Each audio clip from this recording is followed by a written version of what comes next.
your ego, but I've had you nailed down for so long. I don't see your name on my tattoo. Hope you understand, it's been a long time coming. It's for the best. No offense, I'm in love with somebody. Found someone who completes me. I'm in love with somebody.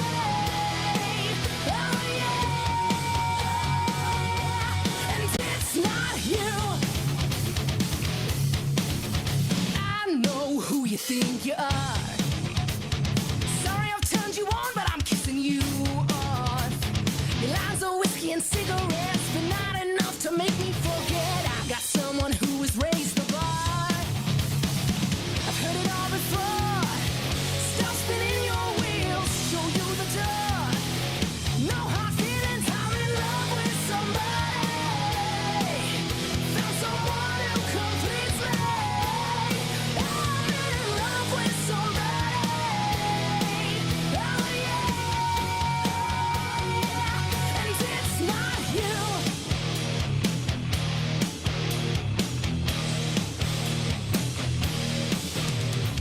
You've probably never been shot down before. You've probably never been shot down before. I'll try and make it easier.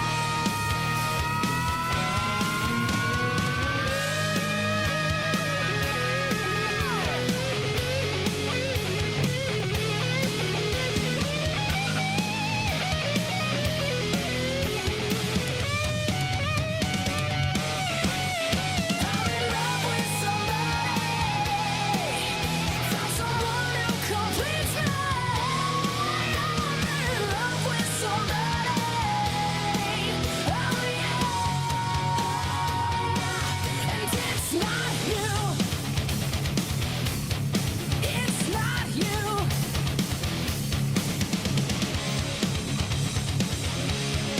It's not you. Yeah.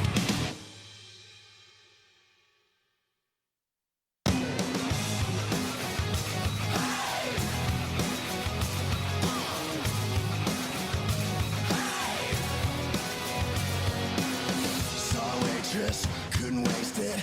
Opportunity knocks and you take it.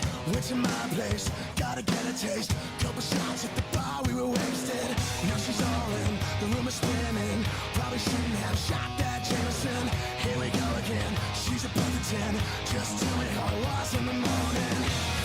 The night's far from over, and I'm far from sober. But she's looking fine. We're gonna be up all night. Gonna take you for a ride. Yeah, we're gonna be up all night. Get it on till the morning light. Yeah, we're gonna be up all night. Doing things your dad won't like. So far from sober that I'll have to slip through my hangover. Hey, we're going all night. And my attention when she walked in, turning heads with the tiny skirt and sexy grin. She's a blonde one, we'll say the more fun. I'll let you know when the sexy dirty deed is done. The night's far from over, and I'm far from sober. But she's looking fine. We're gonna be up all night. Gonna take you for a ride. Yeah, we're gonna be up all night. Get it on till the morning light. Yeah, we're gonna be up all night. Doing things your dad won't like.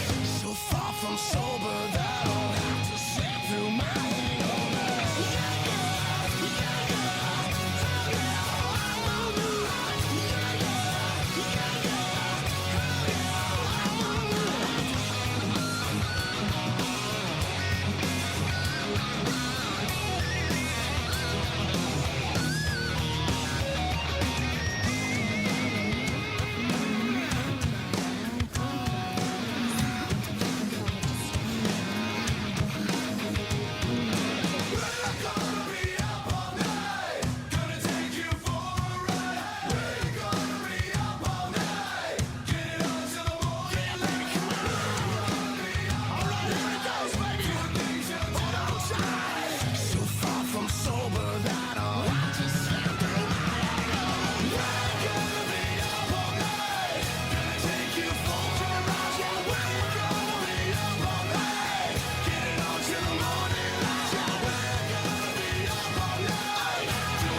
Is there a sound out there?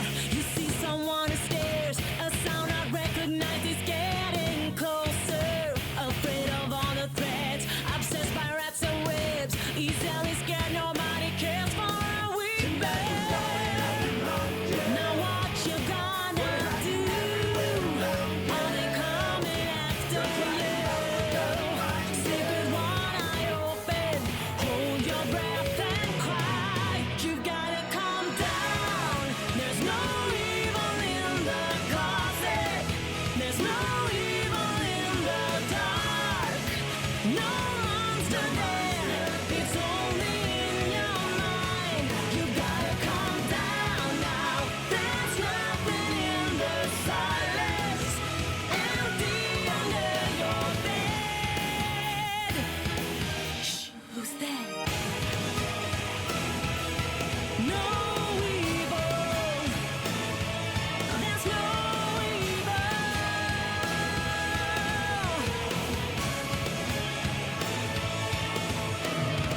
I dare you walk on by, your shoulders tied up high. So pressed by all your fear, you laugh in madness. Your mind is running wild, not listening half the time. You're always watching over your shoulder. Now what you gonna do? Are they coming after you? Sleep with one eye open, hold your breath and cry. You gotta calm down. There's no evil in the closet. There's no evil in the dark. No monster there. It's only in your mind. You gotta calm down now. There's nothing in the silence. Empty under your bed. You're missing out on life now. You barely see the point of how. You're missing out on. You're missing out on me. Why it hurts so bad.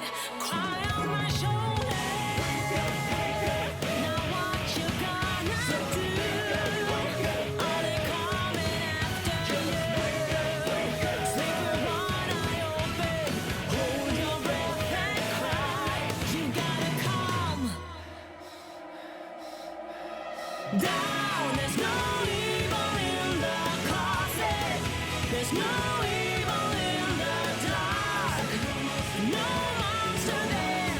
It's only in your mind. You gotta calm down now. There's nothing in the silence. Empty under your bed. Wake up now. Wake up now. Wake up now.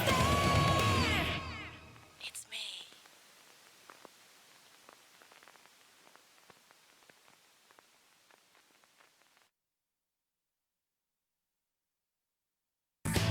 Welcome to the Day2. Feel like poison in my veins. Tell me, are you strong enough to keep up with my life? Welcome to the Day2. What you see ain't what you get. Let us fly this aeroplane tonight.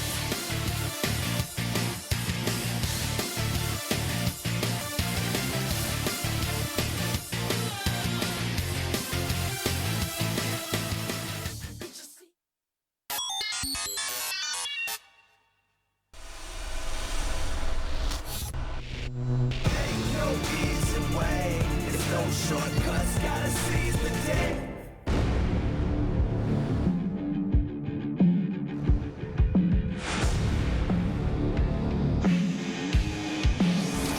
ASL.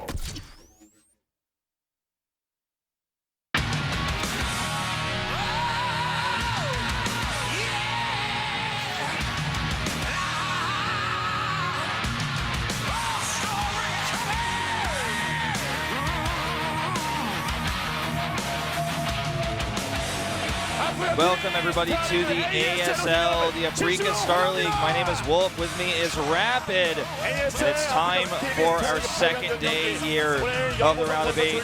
Sorry you had to cover that last one solo, but I'm here with you tonight to help you out. Yeah, no worries. Definitely glad to have another warm, vaguely human body with me here tonight. I did do it solo. It was a little bit rough, and I'm a little bit under the weather, so in case you guys are wondering where my husky, manly voice is coming from, well, it's not coming from the good places. A little bit under the weather, but that's why Wolf is here to help pick up the slack. That's right. I'm not going to make you do this alone, Rapid. We've got two amazing players that have so much history against each other here in C and Hero. We're going to jump into this interview right now and get this translated for you guys about what these two have to say, starting with C here on the left.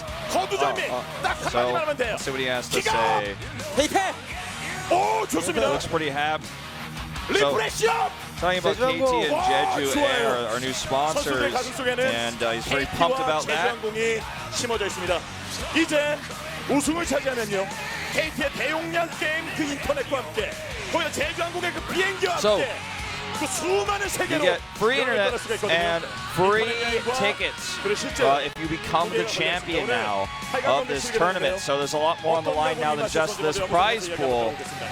일단 오랜만에 촬영해서 It's been a long time since I made it to a quarterfinals. And I'm going to do my best to show you guys a great performance tonight. 일장이랑 친해서 그렇게 얘기 못하겠어요. I'm actually really good friends with Hero, so I don't actually want to say anything mean to him in this interview. So you are the final Zerg in our top 8. Are you feeling any pressure? 일단 뭐 마지막 저그라는 그런 얘기를 많이 들었는데 사실 뭐 everyone's talking about how I'm the last Zerg, but I'm really not trying to focus on it too much. 지금 제가 That's not actually the most important thing to me. What's actually important is good performance here. KT 리프레시업. 제주항공. So basically just ask them to shout out the sponsors again and ask the crowd as well. The crowd's getting pumped here as C and Hero yelling out those sponsor names. We have quite a decent crowd here tonight, in fact, for these players. And again, they have so much history. And we are going to take a quick look at a video with these two players. You can see the crowd and also our lovely backs back there in the north of your camera, or of the camera. We're going to jump into this video though and check out some info from these two players, so stay tuned.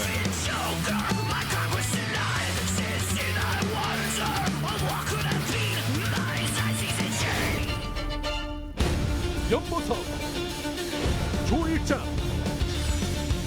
ASL 시즌 1 8강.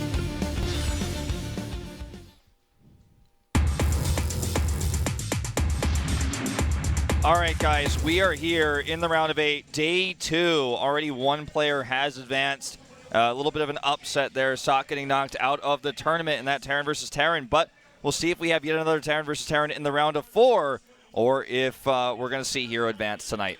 Yeah, we'll flex the phrase that positively about one player advancing. I like to think of it as one player getting their nerd dreams destroyed. And that's what's going to happen here tonight as well. We've got one best-of-5 series between C, or C Shield. I'm probably going to revert to calling him that because that's what he used to go by. He's most famous for that ID, for sure. Yeah, he's actually not only having incredible performances back in the day around the 2006-2007 era when Brood War was kind of at its height, but also recently he actually even took out Flash earlier on in the tournament. While Flash did still advance, still an impressive performance by C so far. Yeah, a great Terran versus Terran we saw there on one of our newer maps. So this guy, I'd say, by most accounts, is the favorite. Zerg is not doing too well in this tournament overall, which is similar to how things are happening in the StarCraft 2 tournament that happens here at Africa, the GSL, where we have three Zergs left, and already Dark, the SSL champion, was eliminated. So we'll see if Hero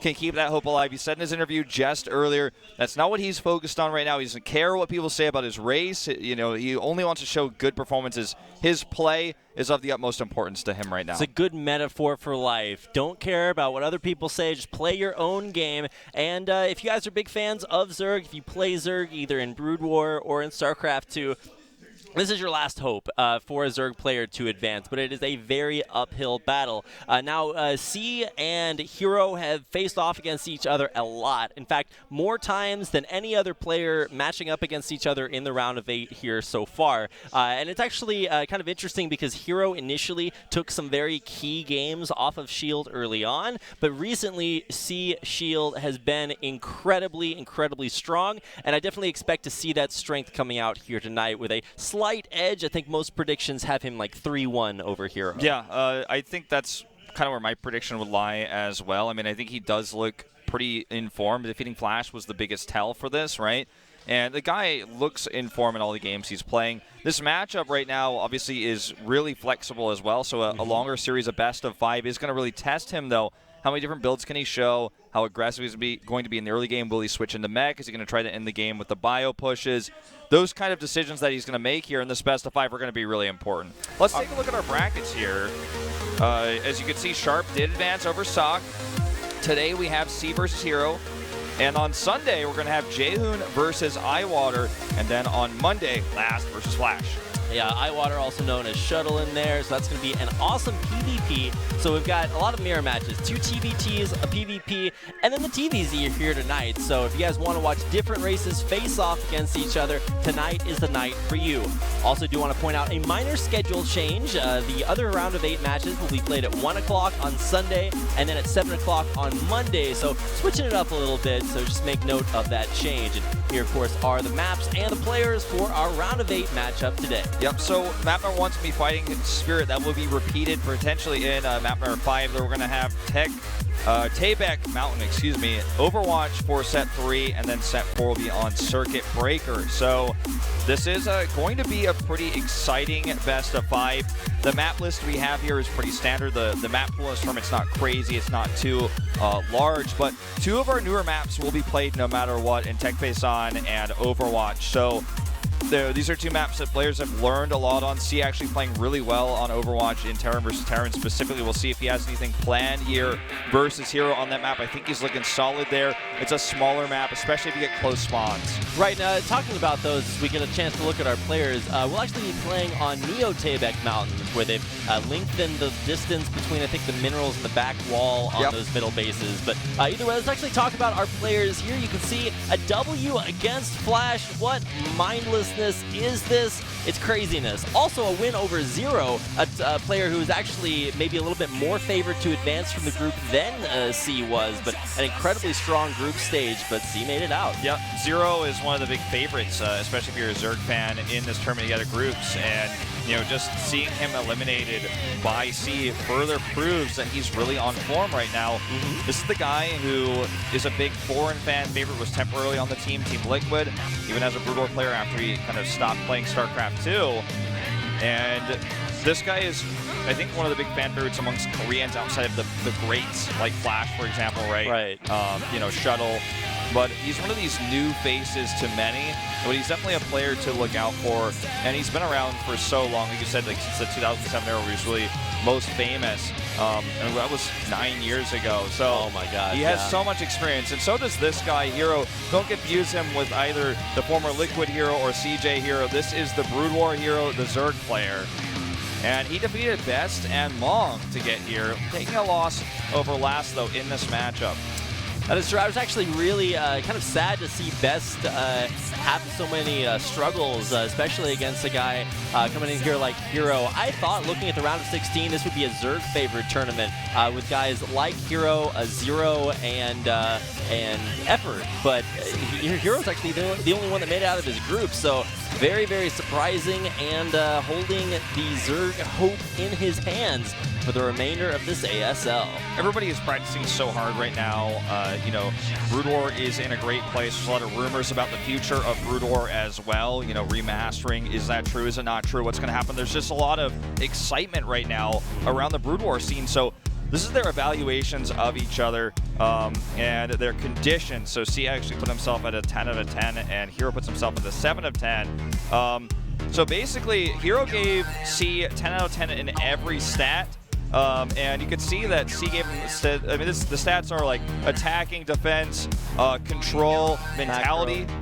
No, those are different. Yeah, so when you look at the bottom one, right, what C says of the weakness he says of Hero is actually his mentality, his mental. There it says at the bottom. So that's what he feels his weaknesses, whereas Hero is not even going to give C any weakness points here. Going to give him 10 out of 10s in every What a quality. nice guy. I'm not sure how much of that is niceness and how much of that is actually true. If Hero is this literal god wolf, I don't know if C can make it out. But something tells me C is probably in pretty good condition himself. The other 7 out of 10 he gives, which is not as significant as a 3 out of 10, is Hero's control. We'll see if that comes into play here. Normally it's the onus is on the Terran for their control, making sure they can save their science vessels versus the score, just splitting Marines against lurkers and things of that nature. Yeah, control will be very, very important in this matchup coming out. You guys need to control your keyboards to type to all your friends on Skype, on Twitter, on Facebook, even if anybody still uses that service. Get them in here, twitch.tv/GSL or on AfreecaTV as well to watch C versus Hero in our best of 5 for tonight. Get in here. It's game number 1 starting right now.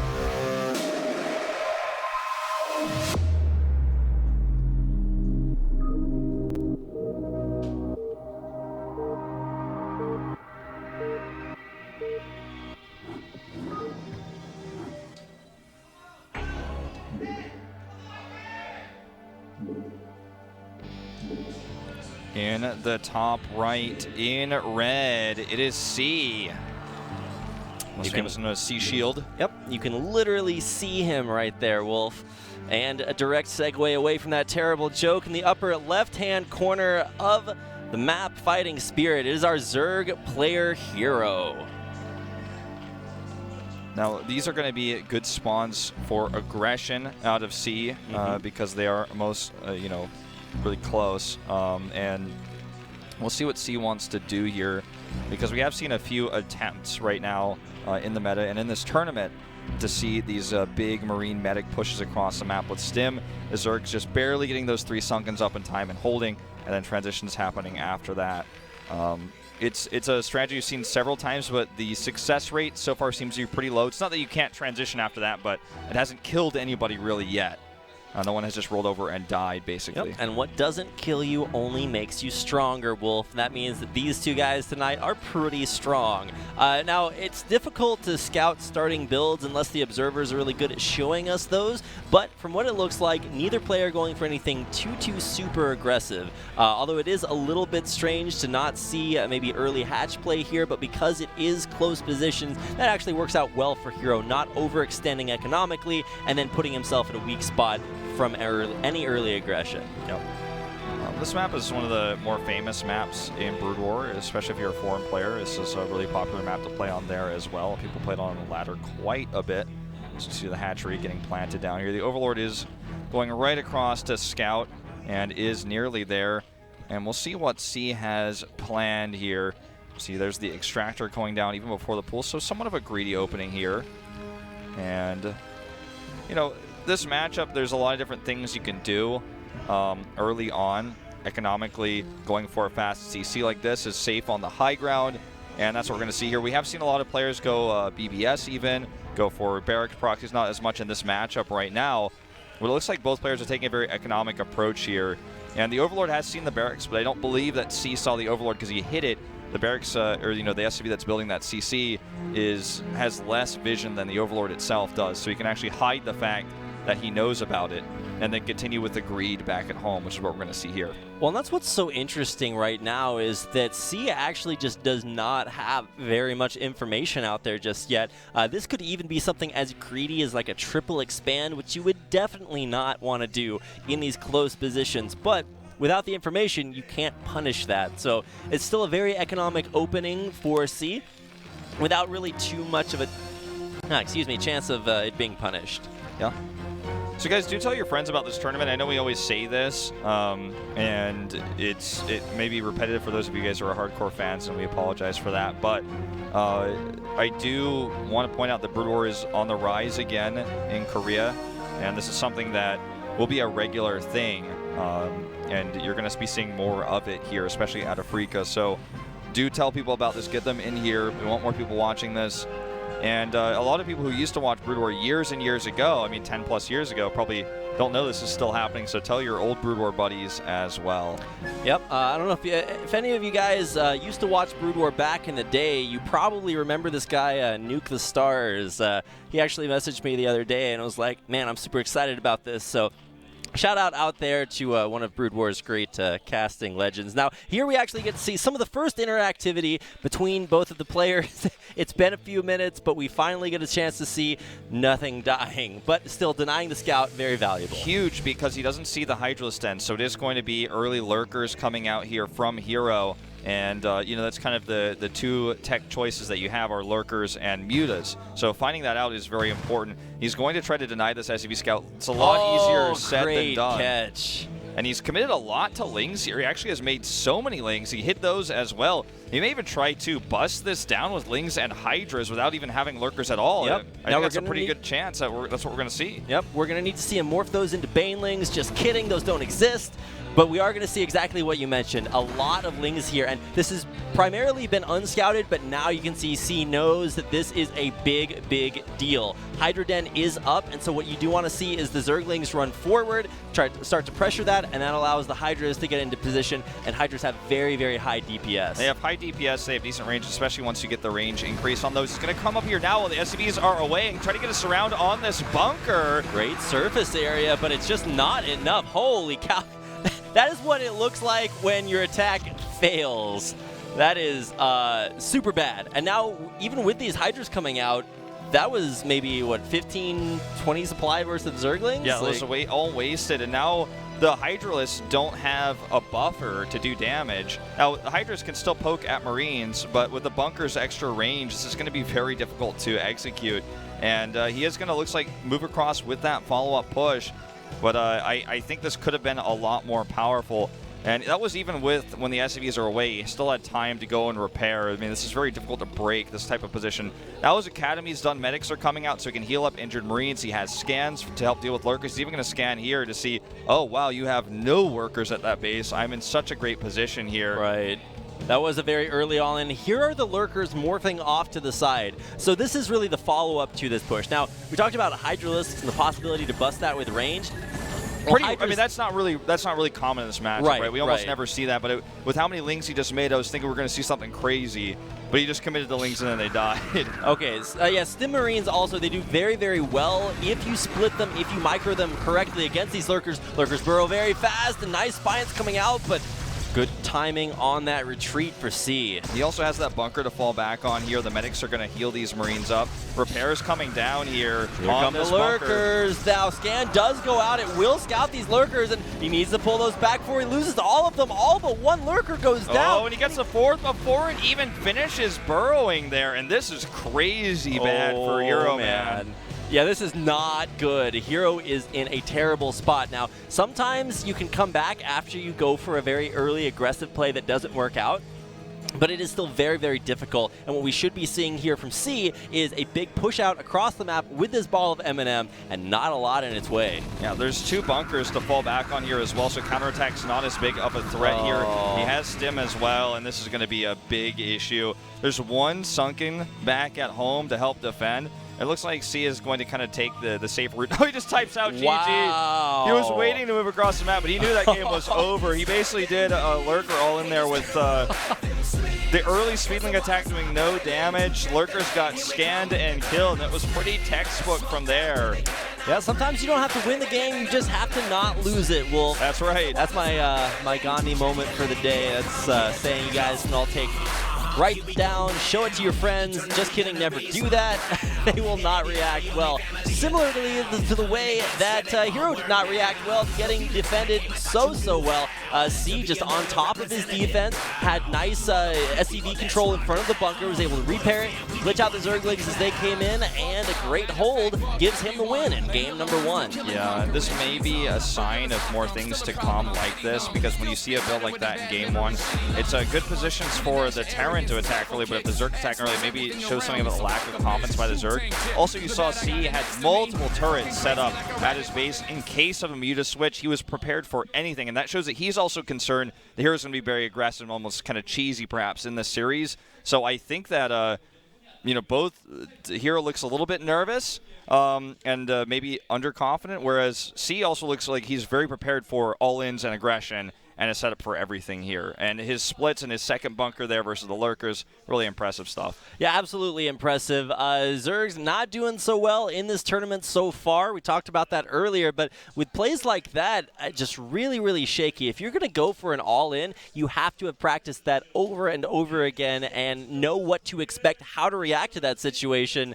Hero did not, and so that's going to give C the victory. Now, those were close spawns, so if we get cross spawns on some of these upcoming matches or maps, especially things like Neo-Taebaek Mountains, that's going to be something to watch out for. We'll check that out as we come back after a quick 5-minute break, so don't go anywhere.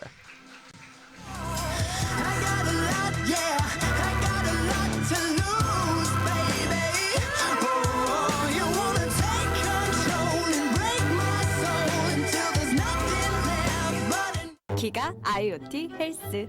올레 TV 켜고 퍼팅하고 바이크 타고 체지방 체크까지 실감나게 재밌다. 기가 IoT 헬스. 김지원의 KT.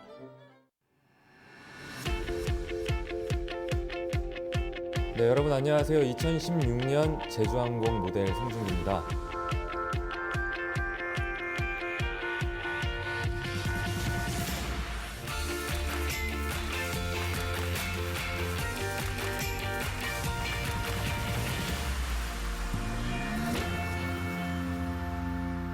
리프레시 제주예요.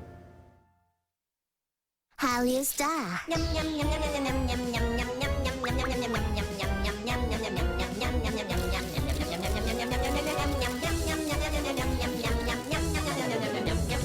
Every day.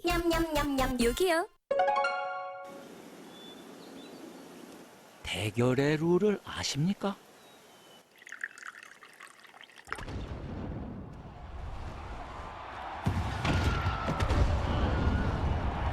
승리한 자는 패배한 자의 트로피를 뺏습니다. 그리고 그의 자존심까지도.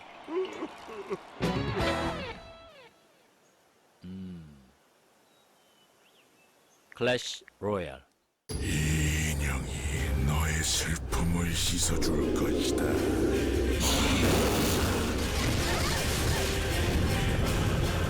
RPG의 검은 획을 긋다. 크라이. 내 뒤에서 먼지나 먹으시지. 기분 째지는데?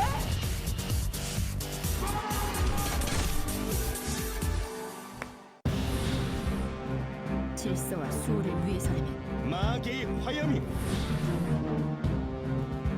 누구도 나를 막을 순 없어. 방해하겠다면 전부 부숴주지.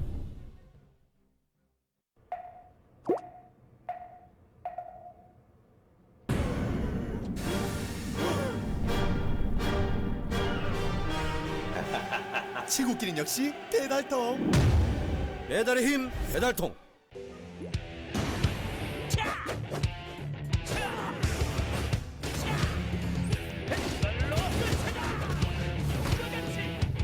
메이플 스토리 2 신규 직업 스트라이커. 이거 좋은데? 봄꽃책에서 듣다. 있는 그대로 맑고 깨끗하게 피어나라고 겨울을 이겨낸 봄꽃이 내게 말했다. 맑고 깨끗한 칠성사이다. 답답할 때 마셔봐요 트로피카나. 상큼상큼 과일 듬뿍 스파클링. 리얼 프루트를 스파클링으로 과즙이 톡톡 쏜다. 트로피카나 스파클링. 미소가 생기다. 화사함이 생기다. 건강한 하루가 생기다. pH 8.0과 풍부한 미네랄로 핑크빛 생기가 생기다. 아이시스 8.0. 이제 모두 핑크하세요.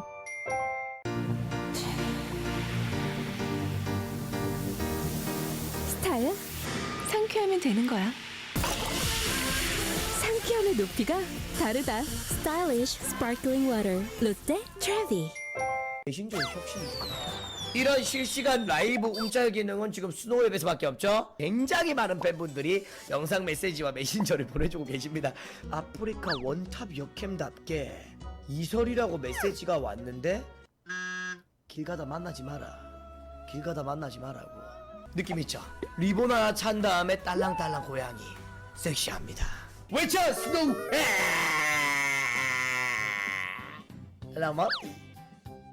오호, 물로 지금 거의 뭐 수분을 그냥 갖다 들이붓는 것 같아요. 자, 바른 쪽과 안 바른 쪽입니다. 차에 보여드릴게요.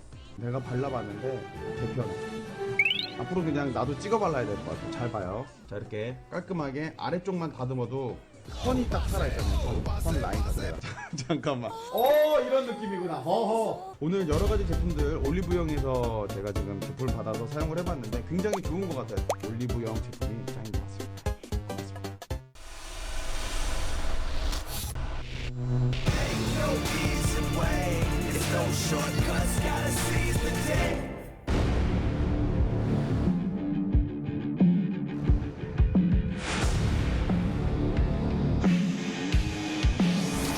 ASL.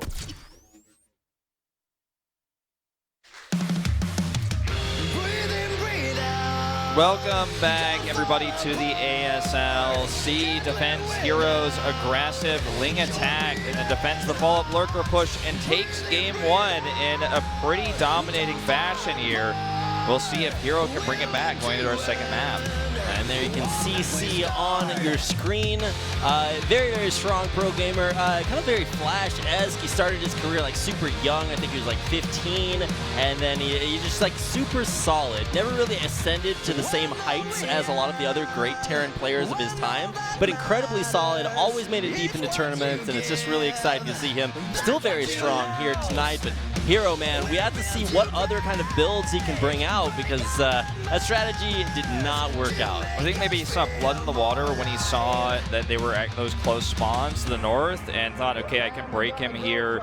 He also saw that he went for a greedier CC build, so maybe he was thinking there's not going to be enough units to hold.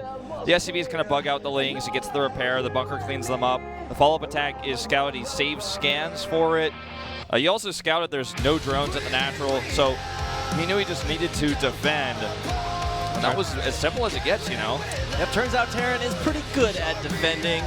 Nice hold there from C, and we'll be getting into our second game to find out if Hero can come back.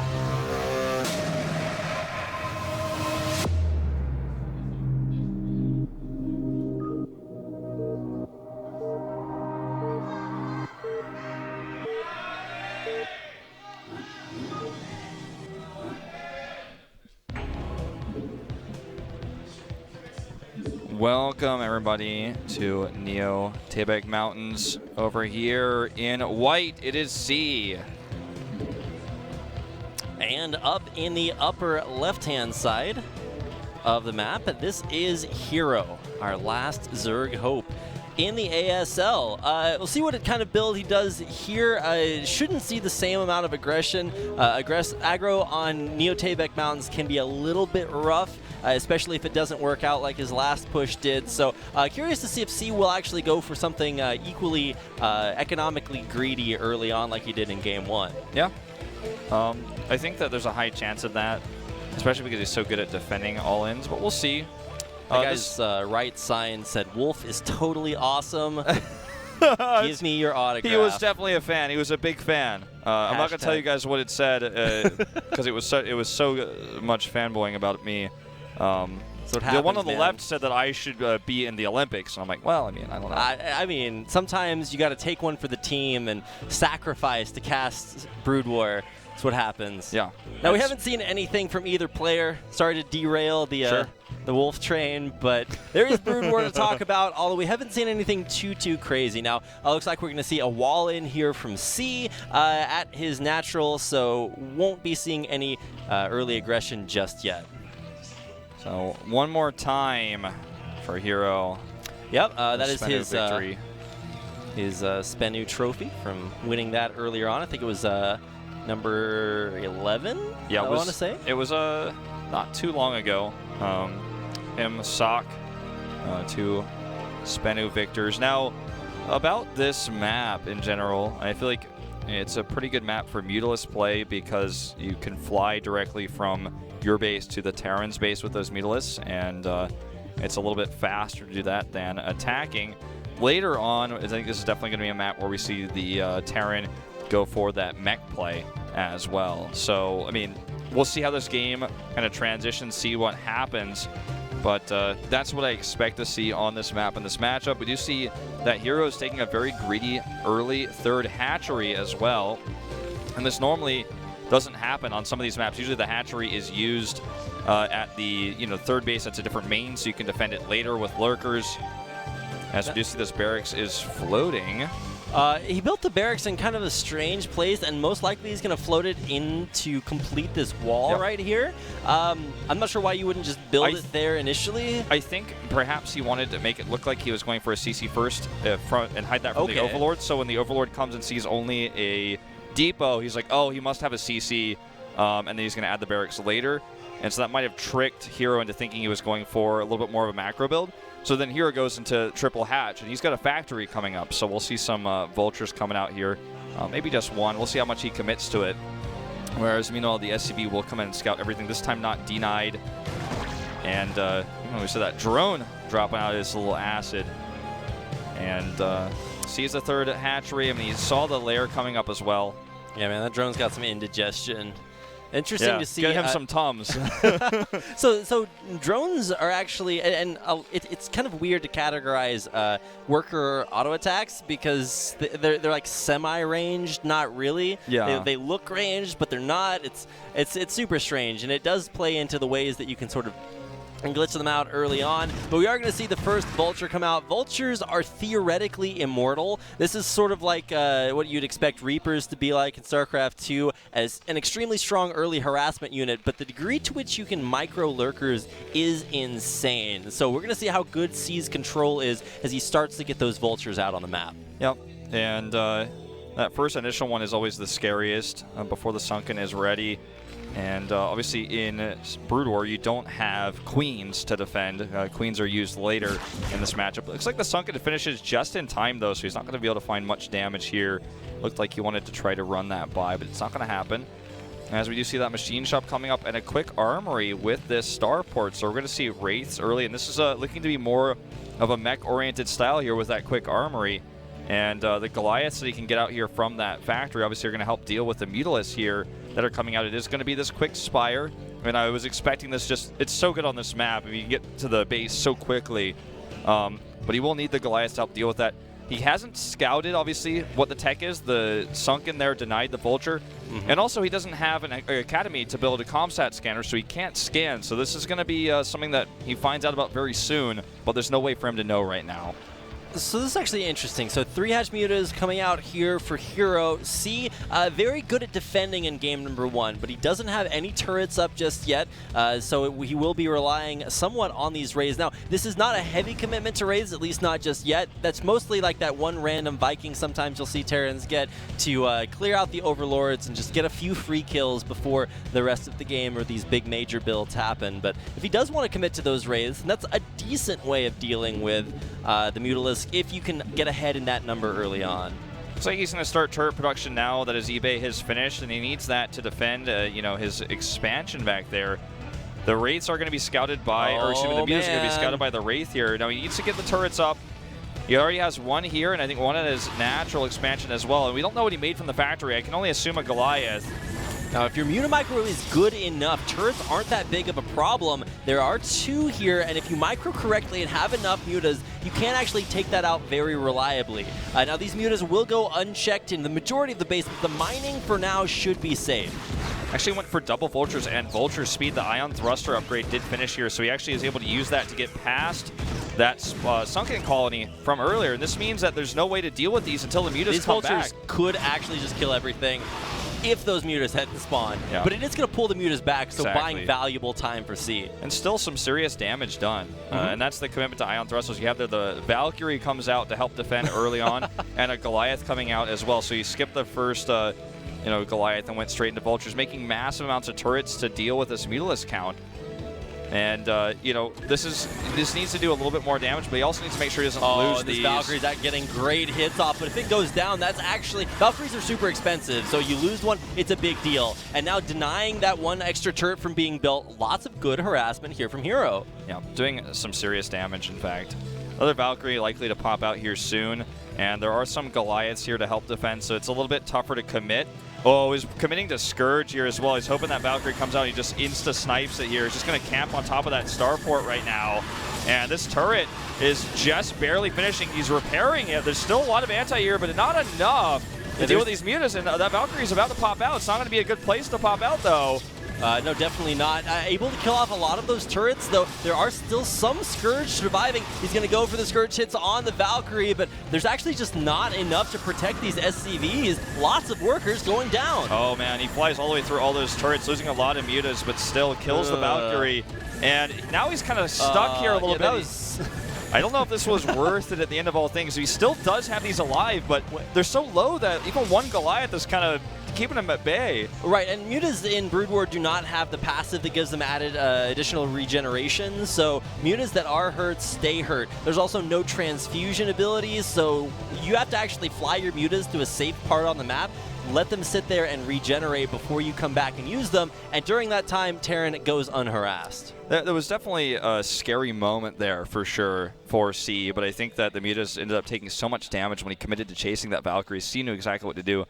Now, this is so much of a commitment to Goliaths and Valkyries that Lings may be able to break the front here, and that could end the game. We'll see if he can get a defense set up here. It's going to be very tough. The Valkyrie trying to keep these Mutas at bay, but here come all those Lings I was talking about.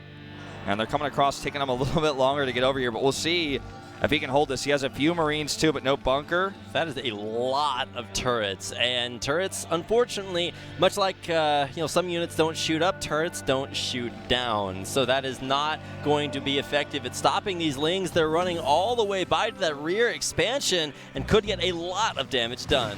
He does have one Vulture coming over here. As far as I can tell, he did not research Spider Mine, so that won't be effective here on the defense either. This is going to be so difficult. No Valkyries, you are actually useless there, but decent amounts of damage being done by those Lings running by. Oh, and the wall was lifted here as well. Those Lings can come in.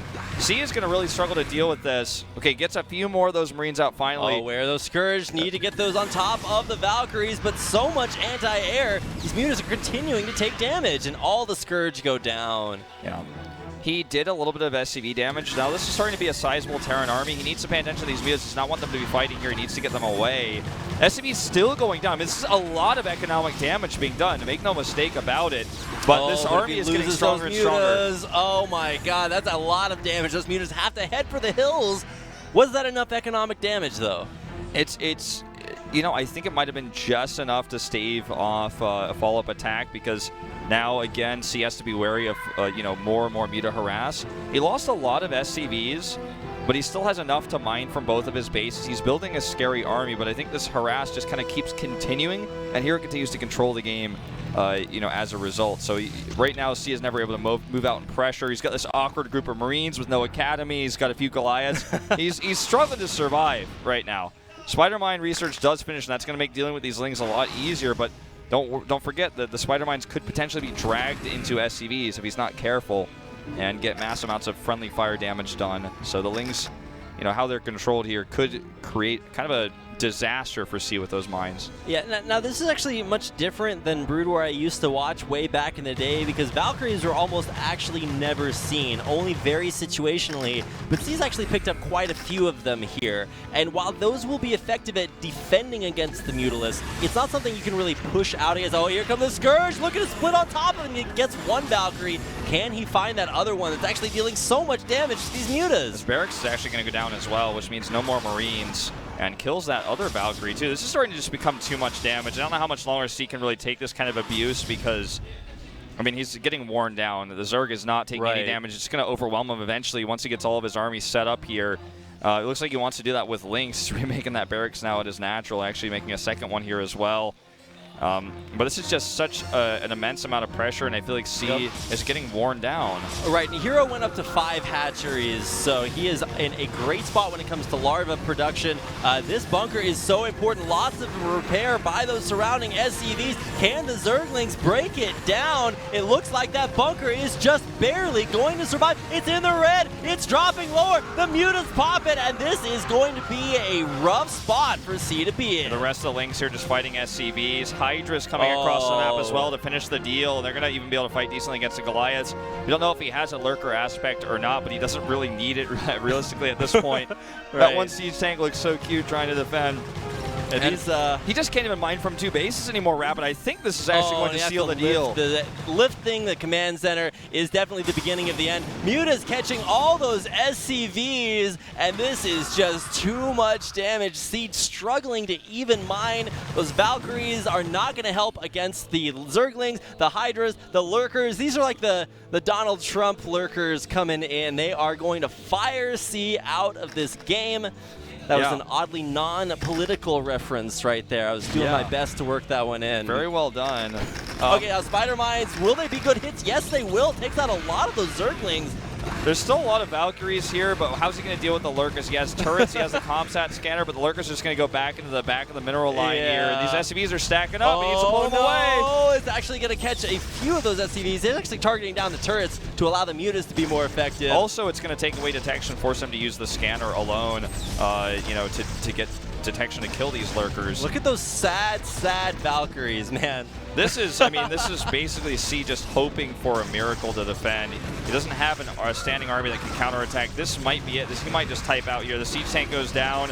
Valkyries in the air not able to defend this. He's starting to lose depots and his production. He's not mining from this base. More and more Lurkers. I mean, he's basically just dying a slow and painful death here. Yeah, Bette Midler knew about this game before it happened. C is kind of holding out for a hero right now, but he's not going to find one and inevitably will fall here. Even if these Lurkers do get cleared up, he's mining off of 1 base. This is never going to work out. This is going to look like the single-player version where you just get overrun by Zerg. Yeah, he's not playing the campaign mode where you have to survive 10 minutes, that's for sure. I mean, he has survived 10 minutes, so maybe that's a moral victory. But he doesn't win. He's like, why didn't the game end? I won, right? Yeah. No, man. He just lost all of his Valkyries to the Scourge, and you see his face. I think this is the type-out moment here. The tank goes down as well. Perhaps he's just trying to mentally prepare himself for the next game. GG! And we have a tie series here. Hero brings it back with some aggressive Utilus play versus this you know, Wraith opening into probably going to be Mech coming out, and then he just lost such a tempo advantage there. I mean, Hero took that game in his hands. He held onto it. He had 3 bases. He made those macro hatches you were talking about, and just kept slamming into him. Even though sometimes his Mutalisk fights were not efficient, he still remained in control. He killed SCVs consistently every time. Once the Lynx came over, it was just so difficult, and the game started to get taken away from C. As he only, you know, he's trying to get vultures and spider mines out. He lost his barracks. He's trying to defend with unstimmed Marines. It got out of control very quickly. Yeah, definitely right, and especially there towards the end, once C never really had like a strategy for expanding off of his initial 2 bases. He was just trying to hold things down, but it didn't ever work out, and much like a successful oil mining operation, Hero just kept on pumping out units, and inevitably was able to run C over like so many unfortunate animals, Wolf. Yeah, he steamrolled him, man. He like that scene from Austin Powers. It's coming really slowly, and there's nothing C can do. That's a very good reference. I mean, that's absolutely what we saw. So, guys, before we go into game number 3 to see who's going to take the lead, we are going to take a short commercial break, so we'll see you in just a few. You're so bad for me, and I know it. But here I am in your arms, and yeah, we're quiet like a secret. But it's just the calm before the storm. 'Cause baby, your lips lie.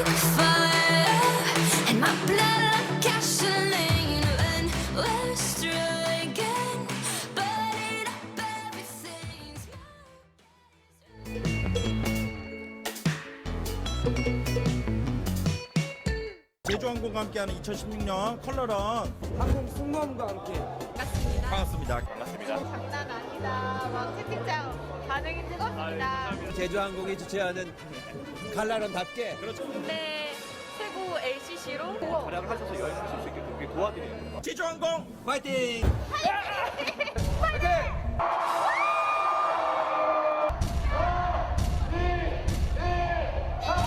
그런 팀들이 여러 가지가 있는데 제주항공은 이벤트 회사 같은. 괜찮아요? 어때요? 춤춘다. 제주항공은 처음이지? 제주항공 앞으로 평생 탈게요. 오조 소리 먹고 팬티 질러.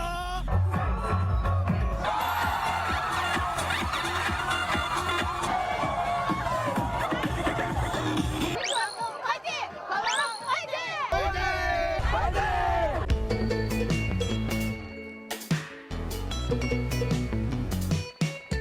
나는 KT 기가 인터넷. 당신과 방송국을 만들죠. 어디서나 우린 함께해요. 어때요?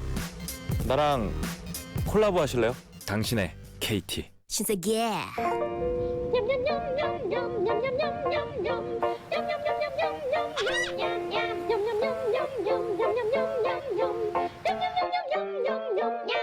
Every day. 냠냠냠냠. 여기요. 대결의 룰을 아십니까?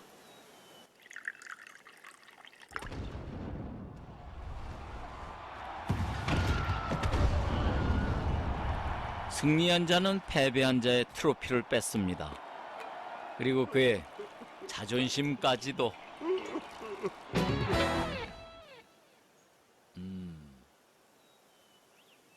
클래시 로얄. 이 인형이 너의 슬픔을 씻어줄 것이다.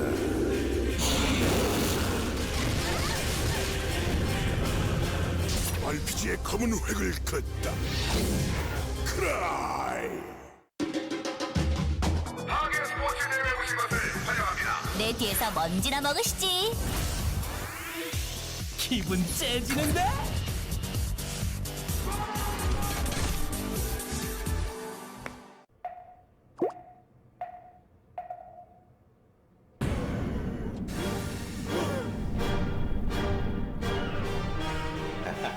친구끼린 역시 대달통.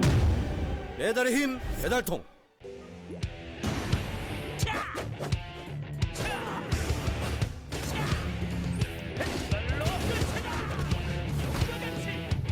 메이플 스토리 2 신규 직업 스트라이커.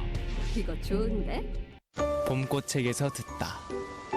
있는 그대로 맑고 깨끗하게 피어나라고 겨울을 이겨낸 봄꽃이 내게 말했다. 맑고 깨끗한 칠성사이다.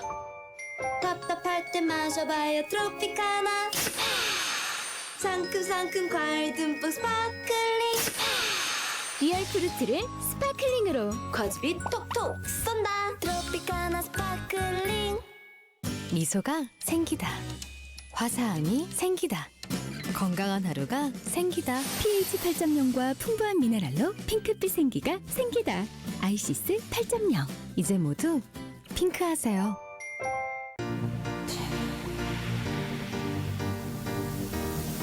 스타일? 상쾌하면 되는 거야. 상쾌함의 높이가 다르다. Stylish Sparkling Water 롯데 트래비. 네, 아프리카 TV와 함께하는 킹덤 스토리 연애의 신. 이거 사극을 찍는 것 같아요. 정말 안 어울립니다. 약간 왜소하고. 맞아. 위초고 3국 대결. 장군! 나이스! 나이스! 나 심쿵했어. 17,800원. 와, 군주는 무릎을 꿇을 수 있어요. 아, 뭐야, 이거 어떻게 열심히. 먹은 건데? 저에게는 간호 장비 같은 존재입니다. 진짜 유익한 게임이니까 여러분들 진짜로 많이 해보셨으면 좋겠습니다.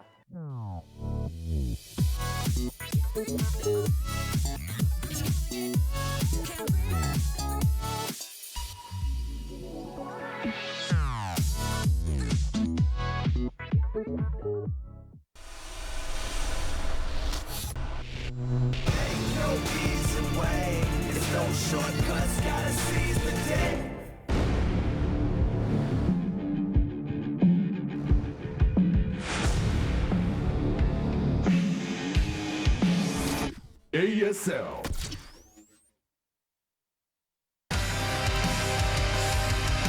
Welcome back, everybody, to the ASL. It is 1-1, tied up between C and Hero. In game number 1, his pressure did not work, but in game 2, his Velas did eventually overrun the Terran once he sent the Lings across. He had Scourges to kill the Valkyries, and C just could not hold on, and eventually was worn down, couldn't take a third, lost his production several times. I mean, he was really good at making Valkyries, man. Unfortunately, those did not a whole lot. Got them scourged at the end as sort of the ultimate BM, and yeah, like you said, it is not a great spot for him to be in, but thankfully we do get to switch things up a little bit and change the map now to Overwatch, which is a much bigger map with lots of minerals along the edges. If you spawn cross positions, it is actually very easy to expand. Yeah, I completely agree. You know, the close spawns on Overwatch can be very similar to Fighting Spirit, though, so we'll see how they spawn here because aggro definitely possible. And it looks like that's what Hero is all about tonight, is being the aggressor. So we shall see if, no pun intended there, what happens in this next game. I'm hoping for cross spawns we can start to see a little bit more development of the mid and late game between these two, because we're just not seeing it so far. Yeah, we haven't actually gotten to super late game, which in TVZ is incredibly fun to watch. Lots of things to talk about. We'll have to get into game number 3 to find out, so get your friends in here, tell them what's up. It's the ASL game number 3 coming up.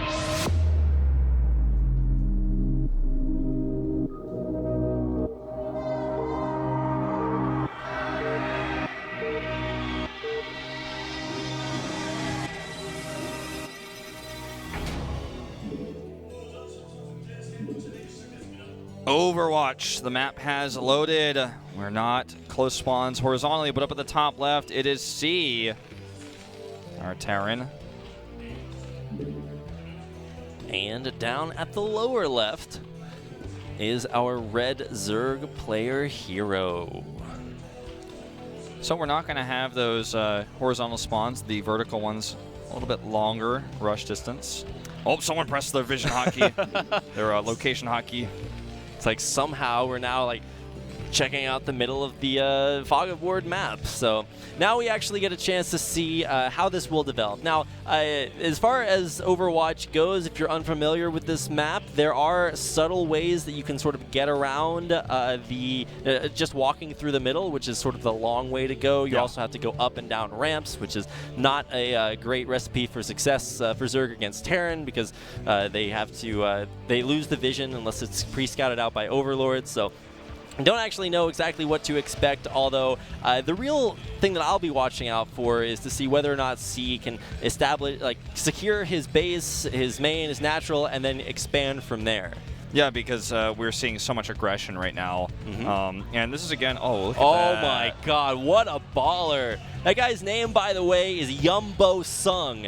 If you haven't heard an epic Korean name today, now you have. C Shield has been around for so long. Bosung is not the rarest name, but Yum is a pretty rare last name. And on the other side of things, Hero has a last name Joe, which is not that rare, but Iljang is a pretty rare Korean name. So these guys actually have pretty unique names. I'm not going to get too deep into Korean naming conventions, but C's name is definitely quite unique, as you just pointed out. So you can see kind of how you have to path across the map. The SCV is going to come over here, see this hatchery timing. It's not going to be as greedy as game 1 with the fast gas. I'm just going to go into the pool here. And something about StarCraft 1 too that we talked about earlier in the beginning of this game about the minimap being black. If you're a StarCraft 2 fan, you know that even if you don't have vision of an area, the map is preloaded kind of into your client. You can look at a location. If you've never played a map before, you'll know where the 4th base is. You just know. You can look at the minimap. You're like, okay, that's probably where I'm going to take my 4th. But in Brood War, if you've never played a map before, you do not know and you will not know. You have to play it Brave New World. Yeah, man. You have to play it like 15 times before you really start to feel comfortable as to where all the bases are. Yeah, Aldous Huxley knows all about what it's like to explore the dark recesses of an unexplored map there. Unfortunately, it's not a very big deal for pro players because they've played on these maps hundreds and hundreds of times, so they can sort of just see through the darkness and know where everything is all already. So we have naturals taken by both players here. This is going to be a relatively, BIOS start, nothing too crazy. Just both players getting their early tech up and seeing which direction we're going to go here. Although our hero does need to deal with this SCV scout before he really reveals too much of his tech. You know, I'm not entirely sure if he saw that macro hatch. I think he did. I think so too. But it's one of those things where we can't. Okay, well, he definitely saw it there. did, yeah. Now some Zerglings coming out to drive this SCV out of the base.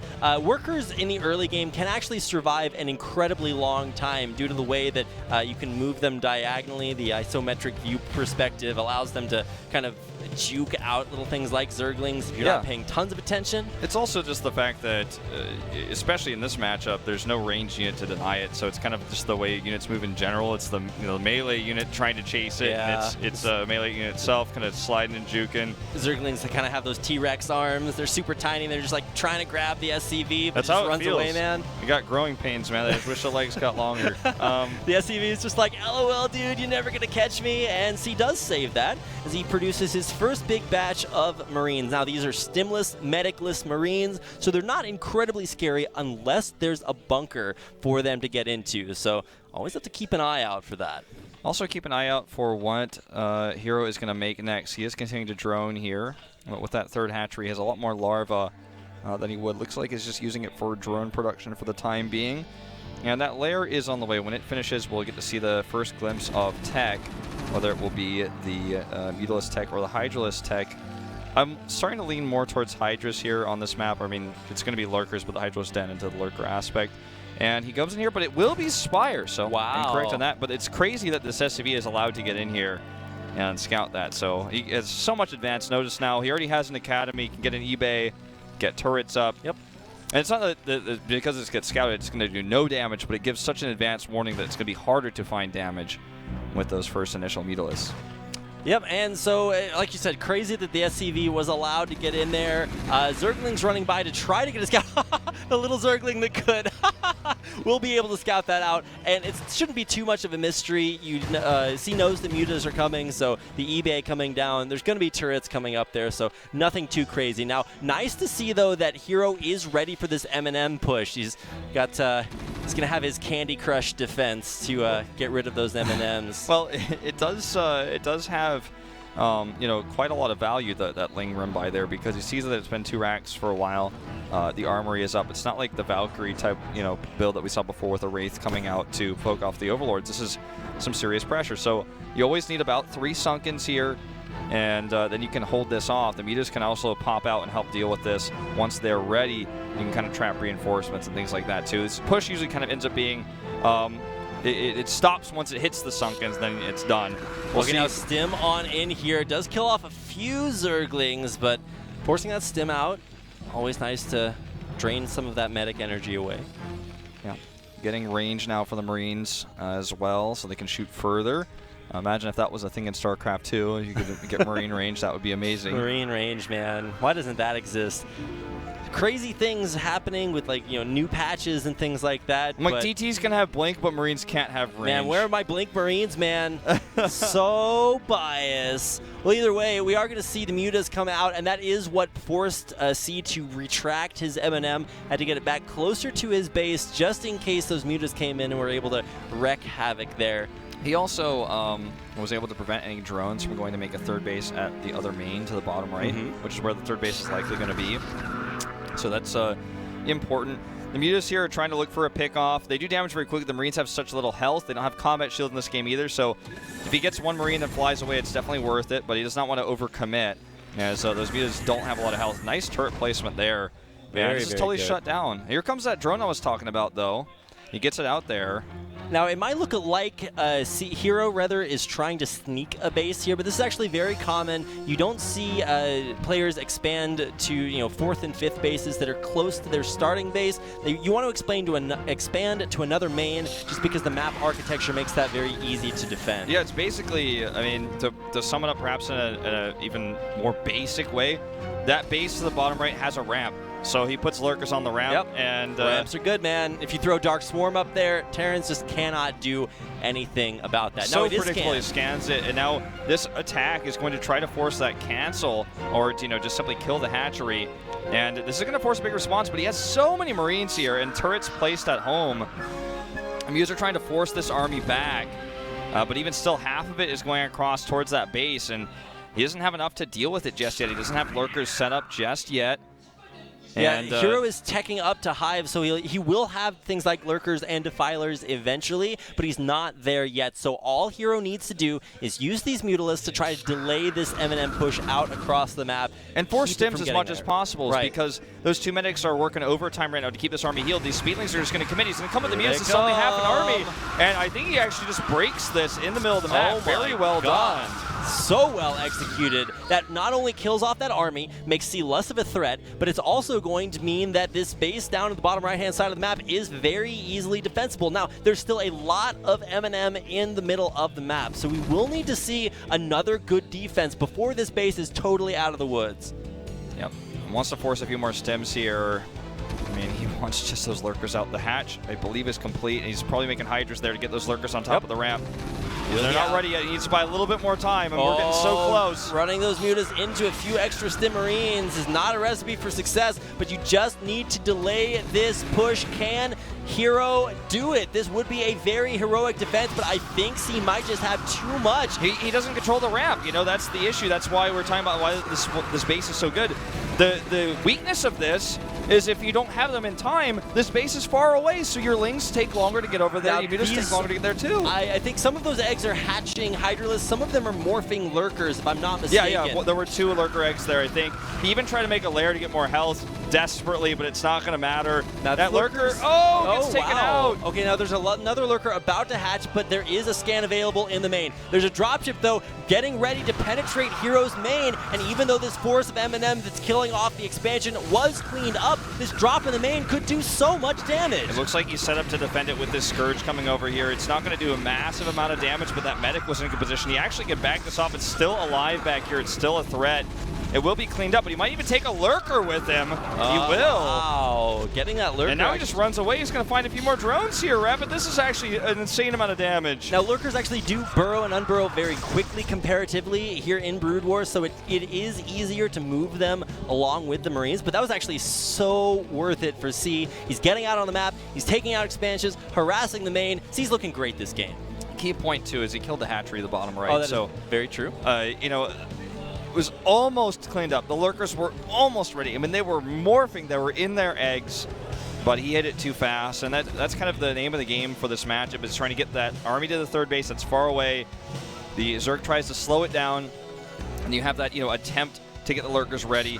And it's just almost a cat and mouse chase game over there with the army being chased by the mutas while trying to delay to get the Lurkers up. He's remaking that base, but C now has a third CC, and he's moving it over. He's going to mine from that. Hive's up, Defiler's going to come out here, and Hero has survived the time being. And this game is not over, but we are starting to see now that transition to mech, which can be a lot easier afforded now that he has this third base. He's adding siege tanks into the mix, and he has obviously the important science vessels. Now, science vessels can kill mutas. They can kill basically anything on the ground with Irradiate, but they're obviously going to be great detection for the Lurkers, permanent detection, assuming they don't die. Right, and the big thing that you will need to do is both either you can try to EMP the Defilers. That's one way to deal with that. But the real thing is that what you just saw right there on your screen, using the Irradiate to force Hero to split his Mutalisks apart so that they don't take that splash damage. Yeah. Later on, I mean, depending on how long this game goes, it can even be used. You can irradiate mech units, they won't take damage, and then you can fly over a drone line and kill the drones, for example. You just force a lot of different responses. That is the Eraser. Yep, that's what it's called, because Koreans call it because it literally erases the army. Those are those 2 Lurkers we're talking about on top of the ramp. That's why it's so hard to break that base. If you guys want the challenge to figure out exactly how difficult that is, go into like a custom map. There's several custom maps specifically designed for that. To try to figure out how to break that ramp. It's so hard. Now, not very good splits there. Most of these mutas either very low health or completely dead from those irradiates. Yeah, and this is not damaging in the sense that if you lose these mutas, he's going to lose to a counterattack or anything like that. But these mutas being dead means no more pressure, which means that C can be more confident when he moves across the map. So there's I think 2 mutas left. and they can do some work, but we see this massive speed vulture transition now. Oh my god. With spider mines being planted, and that could be a disaster here. Okay, just going to be the Lings for now. Oh wow, actually dodging out that last spider mine. Now, this is actually going to be so difficult. Lurkers on top of the ramp, but they're not burrowed in time. Does need to burrow those, and he will get them down in time to stave off that vulture harass. But he is still going to be forced to cancel this hatchery. Or will he? There's Dark Swarm saves it for now. Yep. If you guys are like, why isn't it dying? Well, it's under Dark Swarm, and all you have to do is have some part of your unit under Dark Swarm. But just look at these vultures. They can't get anything done thanks to those lurkers under Dark Swarm. Oh my god, I can't believe this is happening. Oh my god, he's going to lose one for sure. The second one, I think, should escape. He just like didn't micro the science vessels at all. He did at least irradiate the Defiler, but here comes another Dark Swarm. He can't stay here. He has to back off. A second one comes up. So great at casting those in succession, able to piggyback those. Wait, no, that's not the word I was looking for. It's like a leapfrog. Leapfrog. There we go. It's like that other weird game I played when I was 2 years old. Not the thing that your dad gave you when you were 2 years old. The piggyback rides. No, man, those were wedgies, man. My dad was not nice. Well, I mean, basically what you can do is you can wedgie that army with those, keep it blocked in such an area. We need to have a play that we call the wedgie that just like gives PTSD to all the nerds out there watching of their high school experiences. But now we get to see some, I mean, this is like Muta Harass 2.0. It's the 2 mutas we talked about before, you know, that barely survived. Yeah, they're still there. This is not a big issue, though. This will just simply be dealt with now. And he's not even paying attention to them because he knows they're so low value. Well, he did draw out and irradiate there at the last second. I mean, that's actually that's energy spent, I suppose. More value than they would have gotten otherwise. But here, okay, I think that was supposed to be either like a drop or something up there. Either way, not going to be effective. That M&M's going to take it out. Now, tons of macro hatches starting to pop. And with that lower right-hand side of the base secured now for Hero, it's all about defending that from all this harassment that C's throwing at it. Yeah, well, this is going to be almost undefendable here because he just has so few units nearby. The Dark Swarm, it protects certain zones, but eventually these vultures will have to be dealt with. The more army units he sends back, the more exposed he is towards the the middle of the map. Look at how much control C has even outside the natural of Hero right now with spider mines out there. The huge bio push is coming to try to crush those last two bases, the bottom right, the third, and the fourth. So many turrets at home, and I mean. This is kind of supreme late game while this transition is happening, but he still has a lot of bio to support those tanks and even some fire bats in the mix. That's why you do transition back into bio, because even though Marines can't shoot underneath Dark Swarm, fire bats deal area of effect damage in an incredibly fast rate of attack. It's called attack speed. Yes. And they can get that damage done under the Dark Swarm. A Defiler needs to get another one back up, but he's not actually going to be able to cast it in time just barely before the Defiler dies. Now these lurkers under this Dark Swarm should be effective, but not effective enough to save this base. Base goes down, and I mean, this army outside of here, I thought it was mostly just spider mines. It looks like it has several tanks. It's going to start to slowly push forward here. There's the Comsat's counter sweep. Okay, looks like you will get one. Zerglings on top of the tanks, but look at the north half of the map. Man, it just looks, it's all sea up there. He's painted yellow, man. Massively expanding up there. Not a whole lot to say. That is, if you walk along the upper part of the map, it leads you to Oz because it's the yellow brick road up there. Oh, yeah, certainly. He has a lot of macro hatches up there. That's going to help him produce units. He's got the Nidus there as well to kind of defend the base of the bottom right. I don't think that C really cares about that, though. I mean, obviously he would like to kill it, but he's not going to commit resources there. He wants to commit resources to the front and start sieging in where he has a better position where he doesn't have to go as far across the map to reinforce. Yep. And, I mean, we're at the supreme late game where eventually we might have to see Queens come out to help deal with these siege tanks. We've seen that a little bit in this tournament already.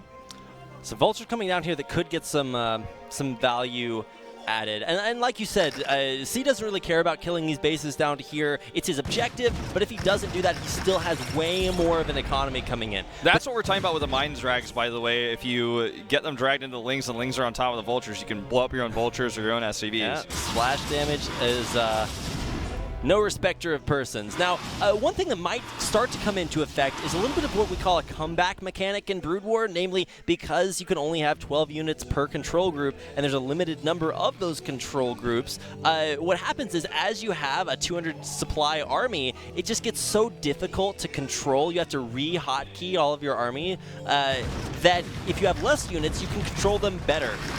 And so a lot of times that is very valuable when it comes to coming back in games because you can just move your units better than somebody who has more supply. Sure. So a nice way to come back in the game if it is possible. Now, another batch of mutas. Yeah, this is cool. He made another chunk of mutas here because he knows that he doesn't have that much anti-air. Yes, he has a lot of turrets scattered around his main 3 bases, but the satellite base is not so much, and he has very few Goliaths here, so he's going to have to rely on Irradiate. By the way, the mutas can actually do damage to the SCVs with the Irradiate on top of them, as you can see here.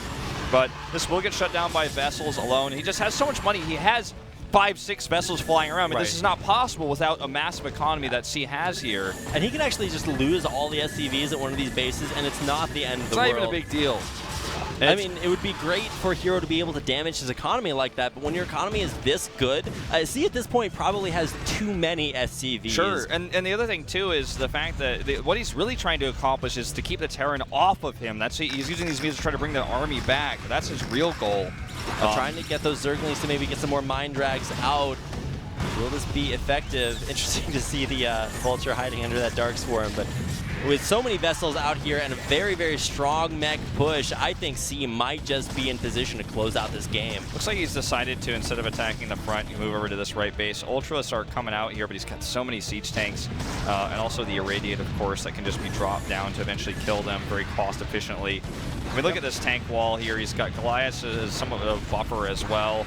And there's just no Scourge to even deal with these Science vessels either. So Irradiates are going to be coming down. You could even see him use that EMP to get rid of the Defiler energy. And this siege push is just so strong.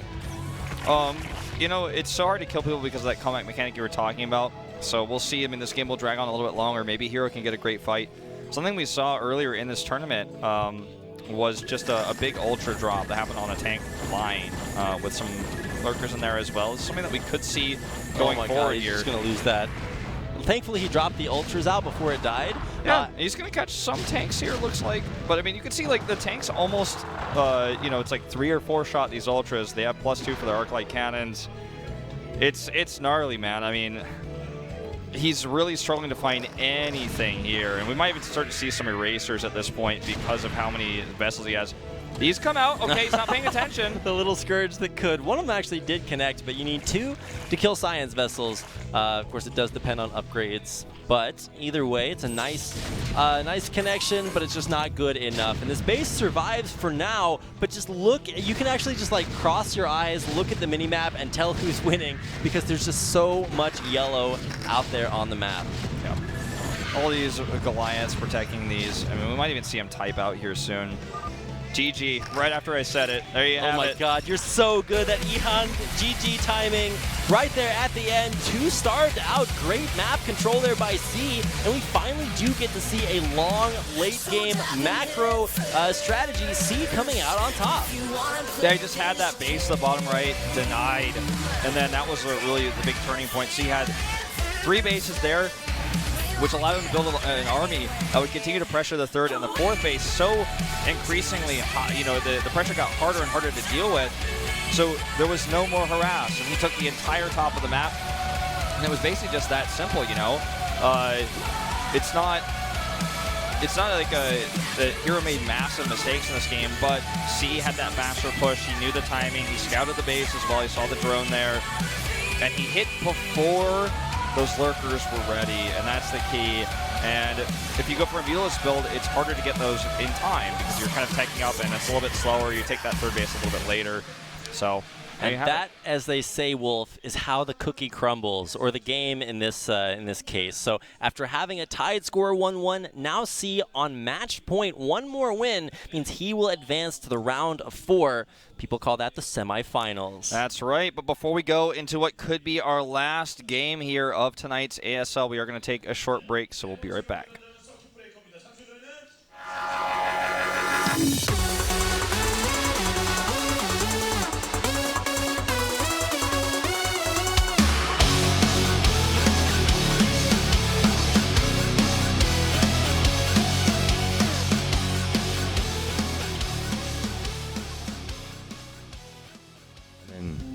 KT 기가 인터넷. 당신과 끊김없이 게임을 즐기죠. 어디서나 우린 함께해요. 어때요? 나랑 콜라보 하실래요? 당신의 KT. 네, 여러분 안녕하세요. 2016년 제주항공 모델 송중기입니다.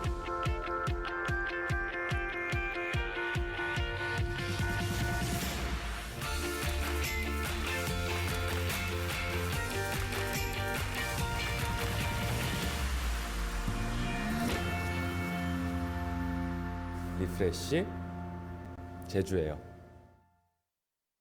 How you star?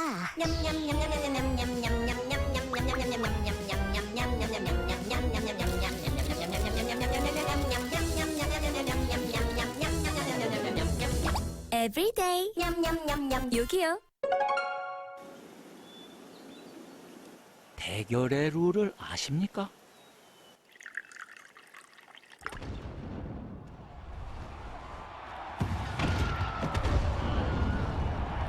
승리한 자는 패배한 자의 트로피를 뺏습니다. 그리고 그의 자존심까지도.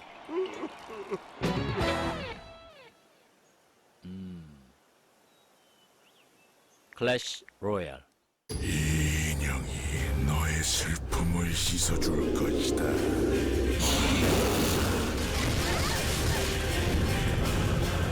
RPG의 검은 획을 긋다. 크라이. 내 뒤에서 먼지나 먹으시지. 기분 째지는데?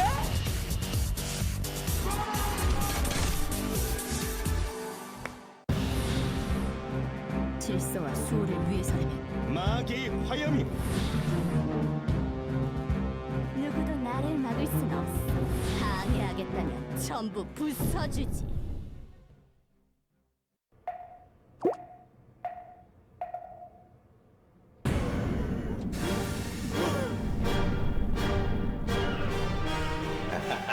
친구끼린 역시 대달통.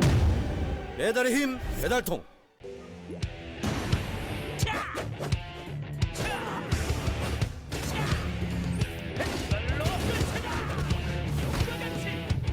메이플 스토리 2 신규 직업 스트라이커. 이거 좋은데?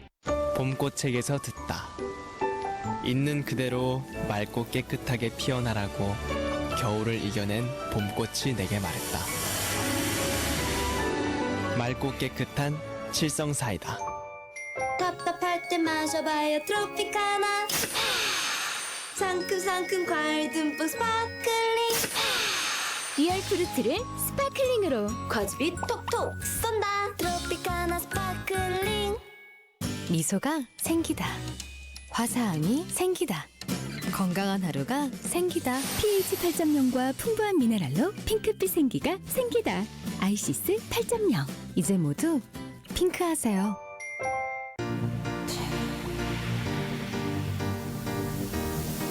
스타일 상쾌하면 되는 거야. 상쾌함의 높이가 다르다. Stylish Sparkling Water 롯데 트래비. 모바일 게임을 넘어선 액션 RPG 히트. 양 팀이 이제 정해졌는데 그냥 대결하면 좀 재미가 없으니까요. 탈락. 이선을 향해 쐈어요. 에이 큐피트야 뭐가? 이 정도라면 4분 때 마무리 되나요? 자, 이거 3대2 기회 들어가는데요. 유저 전체에게 깃털 1000개를 선물로 드립니다. 타이밍이 지금인 것 같습니다. 그만한 게임이 지금 모바일 게임에는 없다고. 힘찬 행사로.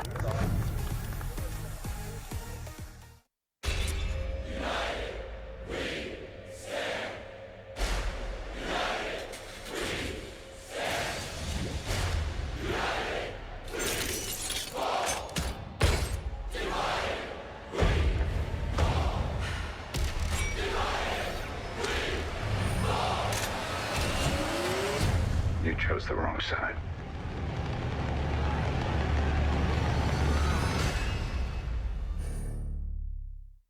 우리 올리브영에서 드디어 루이조를 변화시키기 위해 우리 아프리카와 함께 루이조 변화시키기 대장정이 들어갔어요. 이게 스타일 옴부 제품입니다. 피부 밝아지는 것 같은데? 와, 이름이 올리브영 클라스구나. 러마띠. 와우! 영국 스타일. 네, 멋있네. 나가면 번호 따일 것 같은데? 여기서 마무리할게요. 우리 제품은 올리브영 제품이었습니다.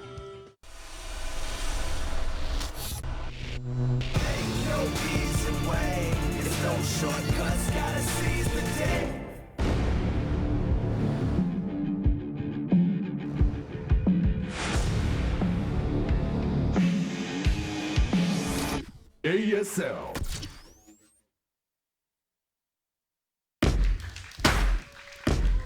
One life left for Hero in this tournament. He has to win 2 games in a row. C is on match point. 1 win, and he will be the second player moving on to the round of 4, where he'll play a Terran versus Terran. Yeah, man, can Hero find that last blue Mega Man head out there, grab himself an extra life in this tournament? It's all coming down to this C, proving that once he can get if he can get his feet off the ground, then he can, in fact, become that ocean that washed over Hero in game number 3. Game 4 coming up, and this will be on Circuit Breaker. Yes. We'll see if he can break him here, because that has been the game of the game, especially in games 1 and 2 for Hero, is winning that early game. Rename the map Nerd Breaker after tonight. There's a sacrificial table in the middle of the map, and you just like whack one of these nerds on. It's just way too epic. The hype is getting in here. We actually had to bring out more chairs for all the fans coming into the studio because Brood War is so hype. There's all kinds of people here, foreigners, people from all over the world, Koreans, packing this place out. Brood War is so good. I mean, I can't even explain to you guys how big it is that we have 2 huge new sponsors. Jeju Air, think like Virgin Air in America, or like KT, like AT&T, all right? These are big sponsors coming to this tournament. We're going to jump into game 4 right now to see if Hero can bring us to that 5th and final game.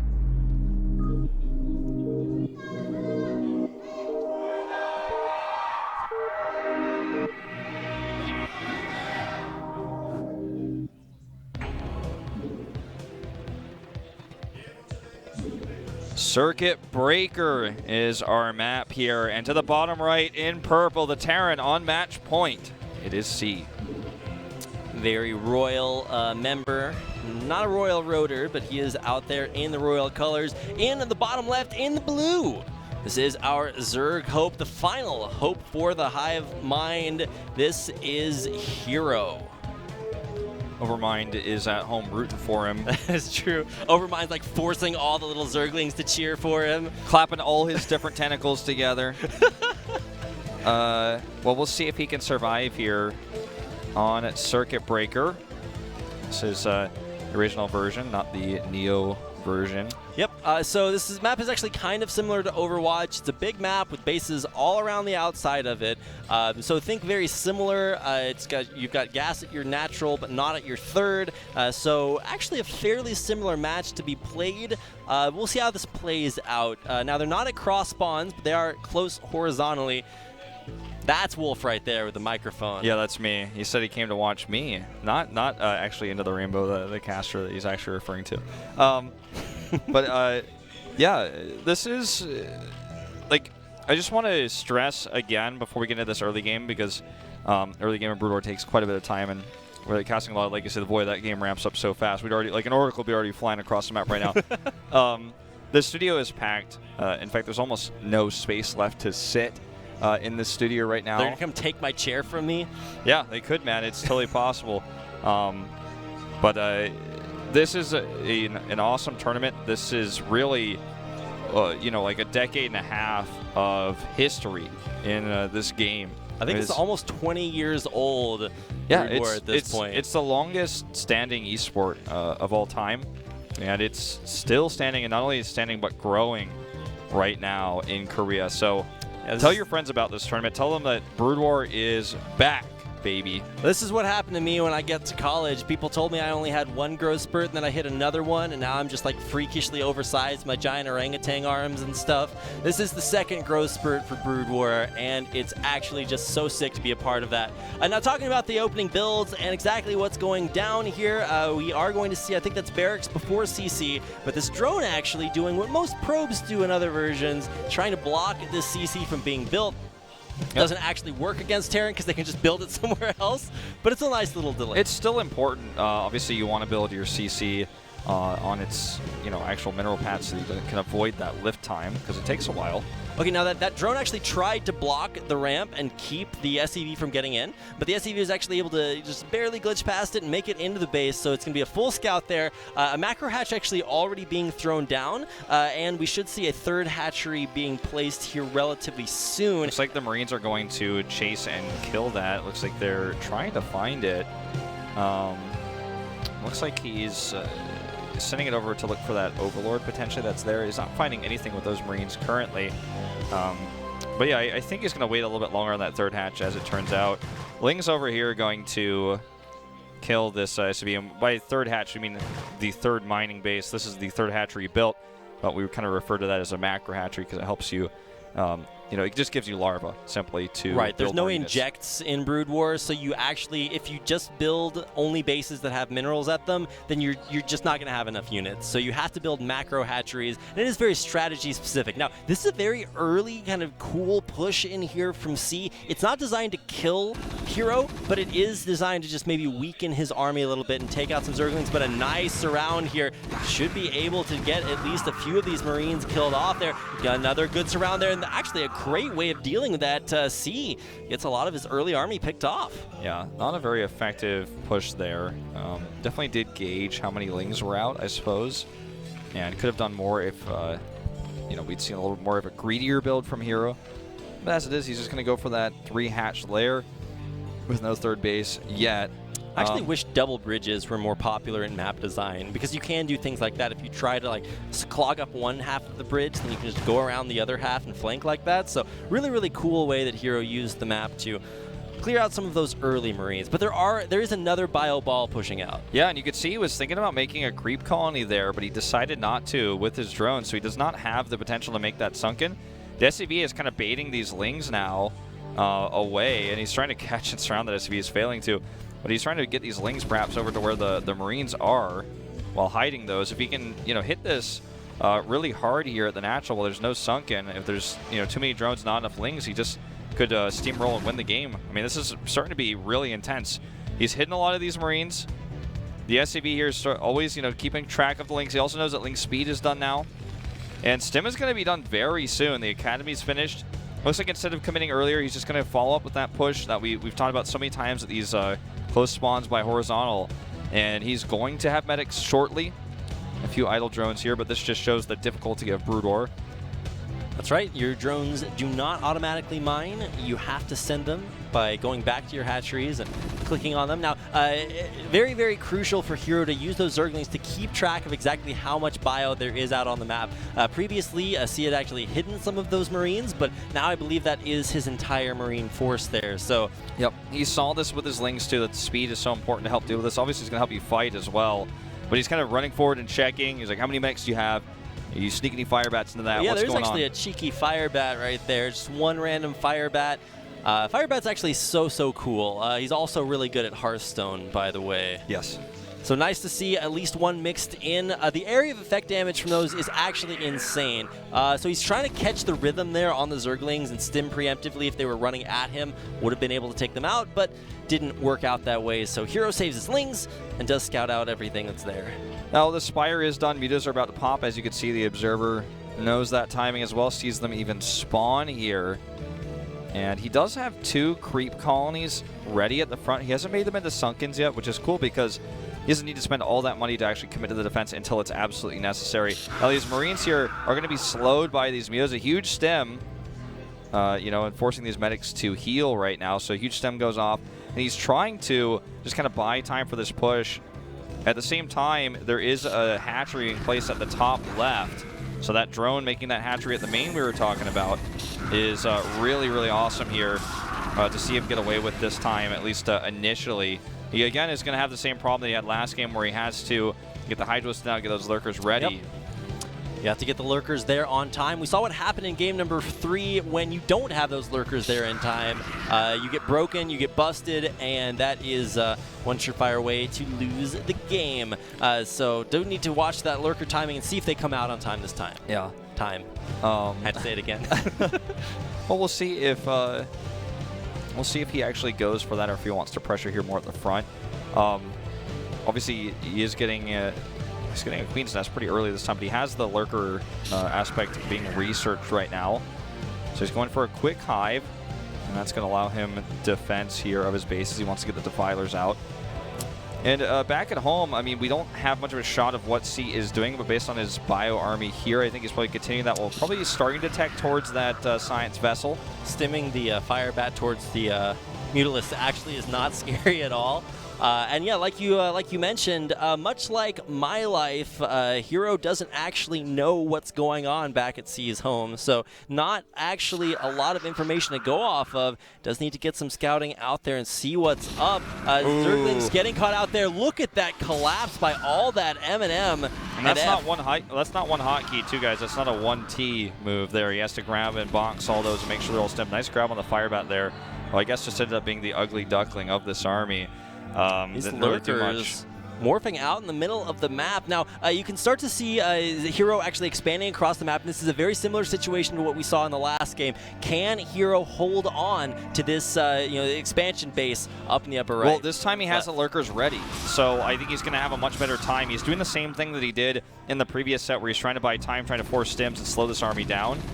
Looks like this turret was misplaced here. This is not an accident. He was actually messing with his gas mining efficiency there. Sunken's coming up here as well, and he's pretty set to defend this base. I don't think that C can really break him right now, but he can continue to pressure here at the front as long as he doesn't overextend into Lurker mines, minefields of Lurkers, basically. We have to find out whether or not those are hold position Lurkers. And in case you guys are unfamiliar with what exactly that is, it's basically when you burrow your Lurkers, you can group them with an Overlord and tell the entire group to hold position.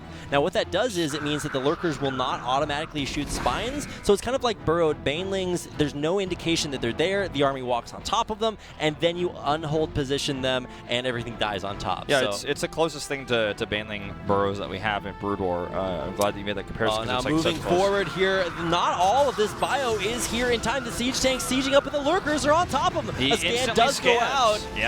But I think both of those siege tanks are dead, and there might not be enough bio here to defend. He's going to try to repair that bunker. One Lurker goes down, and it looks like he just barely has enough initially, but now that all the SCVs are gone, he doesn't have repairs anymore. Doesn't look like he has a scan either. Okay. Oh, and all those Marines dying there. Finally, a science vessel out, and these Lurkers will be cleaned up, but a decent amount of damage done. That front got broken. A lot of SCVs dying there. Obviously, he didn't kill much more than that, but it's pretty significant, and it drew the entire army back. So now he has so much space to work with to take a fourth base potentially. He can move out of his base without using Nidus networks to go to the top and then come around as well. So finally he broke the choke hold that C had on him just with that little move there with those Lurkers he had already hidden from before. This is still a scary Terran army moving across right now. It does have +1 attack, and he finally has those vessels out for detection. Irradiate should be done soon as well. These Ling run-bys, he does catch another one, and just trying to make sure he shuts down that counter pressure. C really on top of stopping these random amounts of Lings running through the map, trying to keep them from getting into his backline here. But great science vessel positioning. Will actually scout out, but another big push coming up here. Lurkers running forward. Will they be able to burrow in time? No. Hero actually turns around there and will lose the. Okay, actually the Lurker doesn't die from just one irradiate, but nice defense there. C responding in time. Yeah. He kills one Lurker there, and I mean, the push is stopped. It could have been disastrous if he had killed all of them, but good reaction there by Hero to back off. He's trying to take that fourth base now, but C knows about it, and this time, he's not going to just hit it with speed vultures. He's actually going to go up and hit it with all of his bio, and there's nothing in its way right now. I mean, look at this. This is a scary push. He can just irradiate these Lurkers. He needs that Defiler to get into position, and he goes straight for it. There's the irradiate on the Defiler. He gets a Dark Swarm off first, but he's not going to have a second one unless he's got one at home. He's about to send over the Nidus. And this is a great position here. A Scourge fleet coming over right now to try to deal with these. Here they come, and he's not paying attention. Oh my god, he doesn't even move his science vessels away. And even a tank getting picked off there by Zerglings. Actually really nice pickups there for Hero. Yeah, this was a terrible situation gone okay there once those Scourge came in. I mean, he might have actually lost this fourth base Now going to have to split his Marines here to deal with these lurkers. Good Oh, splits. look at that micro. Okay, well, right as we were complimenting the micro, all the Marines died. But you do have to move the Marines right as the spines come out. And he actually ran his science vessel further away so that lurker survives. And Muta's even able to pressure that base. Right after we said good micro, too, he's stacked his Marines in a line. Caster Curse confirmed. Muta's over here trying to snipe this base. Oh my god, those Mutas are going to get so much value there. There is a Bio Ball coming up to deal with them, but lots of SCVs going down, and even the command center burning down. Ever since we saw that kind of 4 lurker attack that killed the bunker and killed several SCVs, it feels like C has kind of lost his hold on this game. He still has this strong army. He's still doing these kind of terrifying pushes, but it seems like here kind of is one step ahead. He's got his Mutas on the other side. He has these Dark Swarms up just in time, even though he had that Irradiate on that Defiler. What you're seeing the Defiler doing there, by the way, is consuming Zerglings, much like the way that Vipers can take the health of buildings away to gain energy. It's the same thing that Defilers can do. They can get 50 energy by killing a Zergling, and that helps them be able to cast these continuous Dark Swarms. Speaking of, that Dark Swarm saved himself there. He almost sniped that with those Speed Vultures. That would have been pretty cool. Unable to do so, but yeah, it's basically why we see these Dark Swarms so consistently. Like, you might be wondering, well, how much that must only cost like 50 energy or something. How does he keep casting with one? He just knows he's consuming Zerglings in order to cast it. Okay, now Lurkers coming up here, burrowing underneath Dark Swarm. That will keep them safe from anything ranged trying to hit them. And that's actually a decent push that could make a lot happen. But another big purple ball coming up towards the top left of the map. I really think he needs to make something happen with oh my god, that's Zergling value. Usain Bolt, man, Ling right there. Well, yeah, as opposed to that SCV, it's trying to get through that little tiny narrow ramp, but that is not a stage you can walk on, man. I think this push right here for C needs to do some serious work. His vessel count is pretty low. The Ultras transition is kind of scary. That 4th base hasn't been touched, really. So the Zerg has so much extra gas. He's got his Nidus network set up here. Here's another one just to, I guess, further give him more mobility there right next to the other one. So this is scary. Macro hatches are going up, and he can even probably take a 5th base here shortly once the Ultras come out. Now, Ultralisks do still have chitinous plating here in Brood War, but that's not what's scary about the Ultralisks. They also have a speed upgrade, and that's what makes them just so incredibly strong, because you can race car these things into the enemy backline. It's very difficult to deal with those big old moo cows. And they don't actually, they don't die very quickly, especially with no siege tanks on the map. And that's why they're Ultralisks and not just Megalisks, man. That's right. Wait until with the Omegalisk in StarCraft 3. We put an O in front, so he's actually just the end of the Greek alphabet. Well, I mean, things slow down here for a little while. We're going to start to see the first drops, though. In fact, that might even be a 4 lurker double drop there coming in. We do see in this matchup, and Hero specifically really likes to do this, is go for the ultra drops on top of the army later on once we have the mech transition, which has been a little bit less comfortable for C in this game because his economy didn't explode as quickly, but he's starting to finally capture the top right of the map and take over that. Let's see what comes out of these overlords here. Probably going to be lurkers. Now, there are turrets there, but also, yeah, that Defiler is there for Dark Swarm. The Overlord's getting taken out, but that's not the scary part. Can he get this lurker? No, it's not pathing the right way. Another Dark Swarm does come out. Kind of sloppy there on that first placement, unable to get through the bunkers, but this is a very big problem. Instead of going back to defend, C, though, is going to get aggressive. We'll see how much value he can get off of that. So he wants to try to use Irradiate to punish this, but here comes that push you're talking about. This is so important. This really needs to do a lot here for C.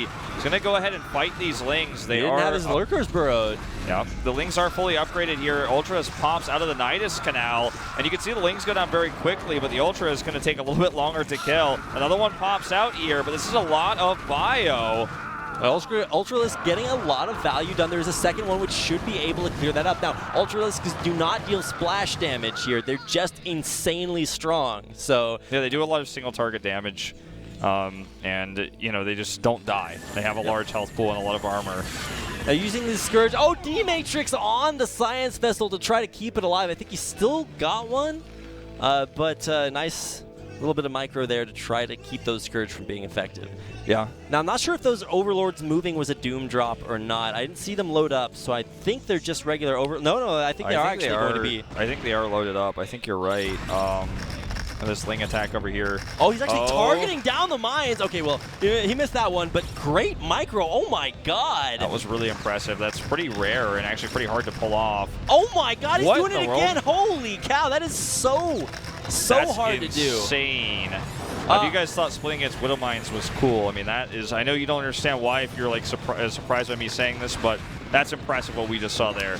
Yep, all right, now Ultra's dropped into the main, so that was a little bit of a drop there, but Irradiate, it's a good spell, man. But look at all of these are Ultralisks. Yeah, this is the economy that, you know, he was able to secure, is this many Ultralisks. Oh, more Lurker drops. This one not microed against. The Marine's just going to straight up die, and this Lurker will stay alive. There's still another one there in the back that should be able to kill off that Marine, and Science Vessel's forced to come up to deal with that, and even Tanks so much drawn up to that upper part of the map, and now here is that Doom drop. I think you might just drop on top of the army, you know, part of it when the rest of the army is away, break those tanks, and then win it. We've seen it already several times in this tournament. Looking like he wants to do a little bit more harass with it, though, going to attack the bases to the north. At least that's where these Overlords are headed right now. Now, those Widow Mines will spot that. So, much like the Creep Tumors in StarCraft 2, you can see that coming, and that will clue C in to make sure that he's prepared for it. The other thing, too, is always just going to go ahead and irradiate these. He's going to force him to drop it. This is kind of one of the things that can stop that comeback mechanic you're talking about, is the fact that you can actually have, you can't have more than 12 units on a hotkey, but you can have 12 Overlords filled with units on a hotkey and send that across the map. We're kind of seeing that a little bit here as well. And now these Ultras coming in. Dark Swarm, they're doing a lot of damage to these siege tanks. That Defiler is just chilling. Very expensive unit. Good kiting here from C. And those Irradiates really saved him there. That was a very expensive amount of units that just died there. Ultras are so expensive and hard to replace.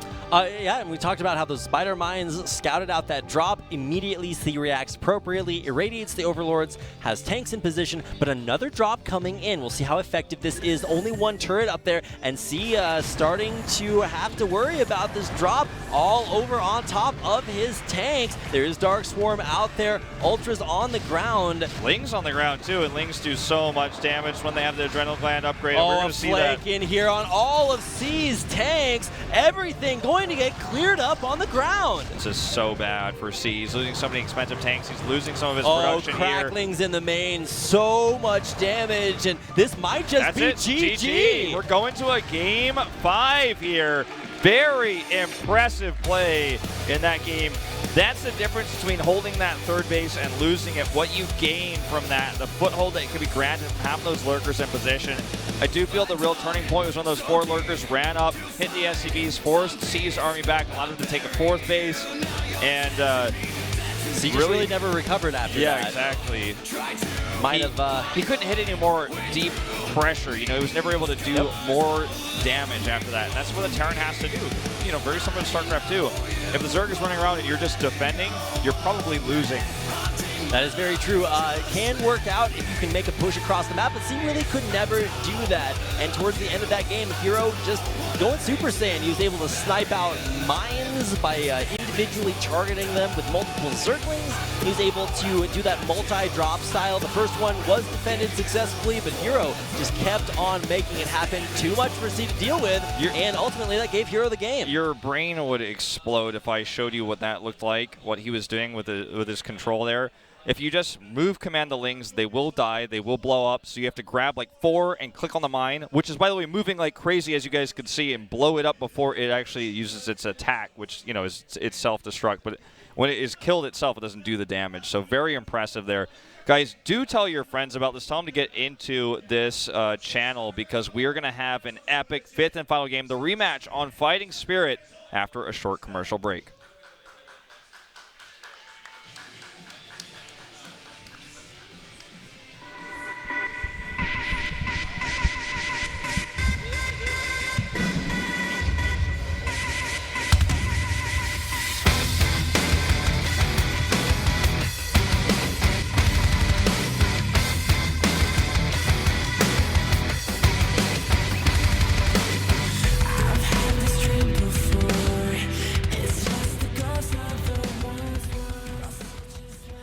IoT 헬스, 올레 TV 켜고 퍼팅하고 바이크 타고 체지방 체크까지 실감나게 재밌다. 기가 IoT 헬스. 김지원의 KT.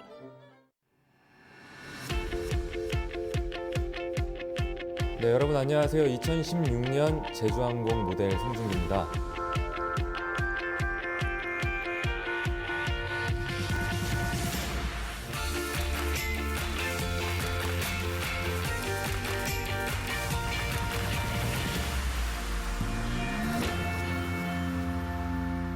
리프레쉬 제주예요. How you star?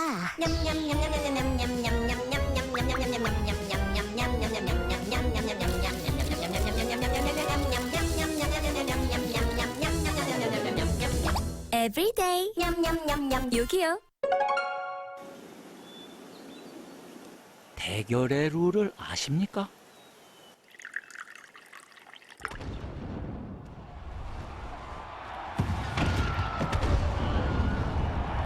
승리한 자는 패배한 자의 트로피를 뺏습니다. 그리고 그의 자존심까지도.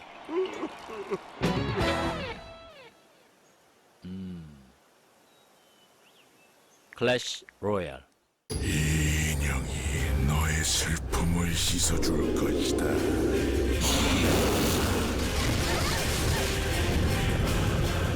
RPG의 검은 획을 긋다. 크라이. 내 뒤에서 먼지나 먹으시지. 기분 째지는데?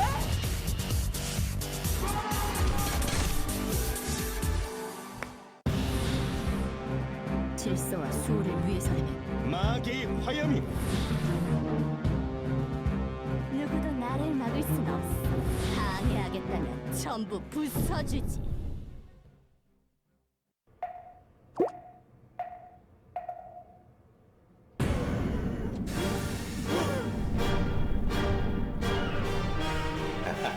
치고끼는 역시 배달통.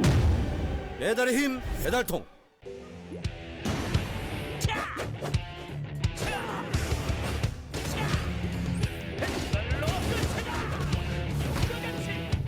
메이플 스토리 2 신규 직업 스트라이커. 이거 좋은데? 봄꽃책에서 듣다. 있는 그대로 맑고 깨끗하게 피어나라고 겨울을 이겨낸 봄꽃이 내게 말했다. 맑고 깨끗한 칠성사이다. 답답할 때 마셔봐요 트로피카나. 상큼상큼 과일 듬뿍 스파클링. 리얼 프루트를 스파클링으로 과즙이 톡톡 쏜다. 트로피카나 스파클링. 미소가 생기다. 화사함이 생기다. 건강한 하루가 생기다. pH 8.0과 풍부한 미네랄로 핑크빛 생기가 생기다. 아이시스 8.0. 이제 모두 핑크하세요.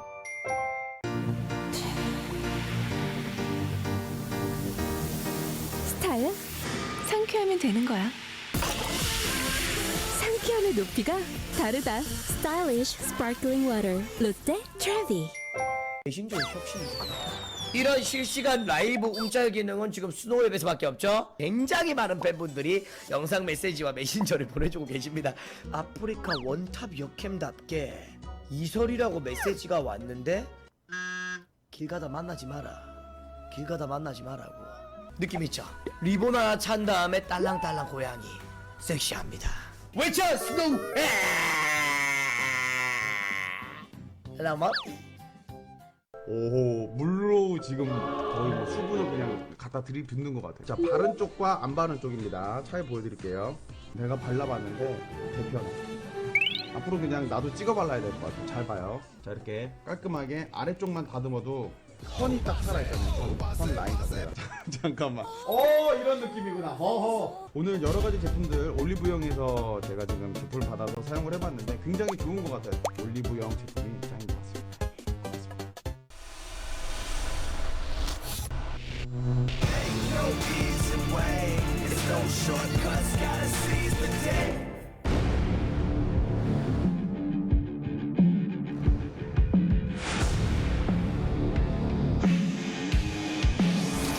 ASL.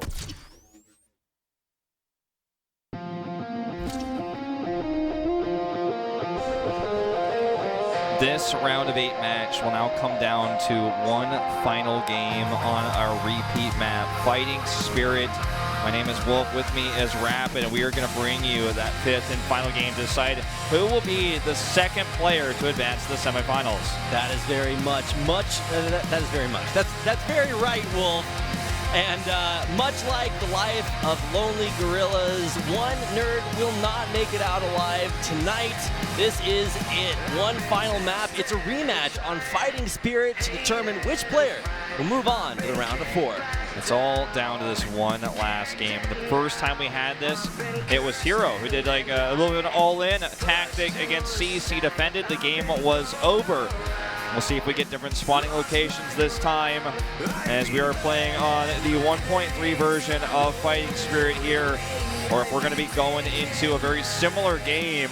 Hero has been very aggressive at the beginning of the series, but he's kind of extended this out into macro games. He just won the last one.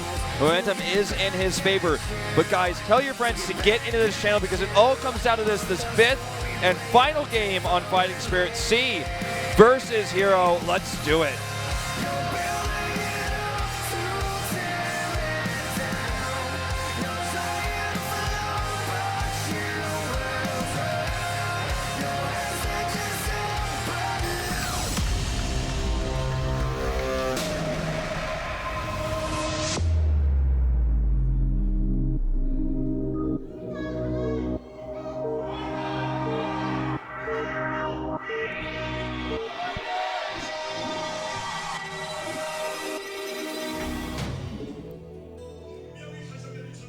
Back where we started here on Fighting Spirit.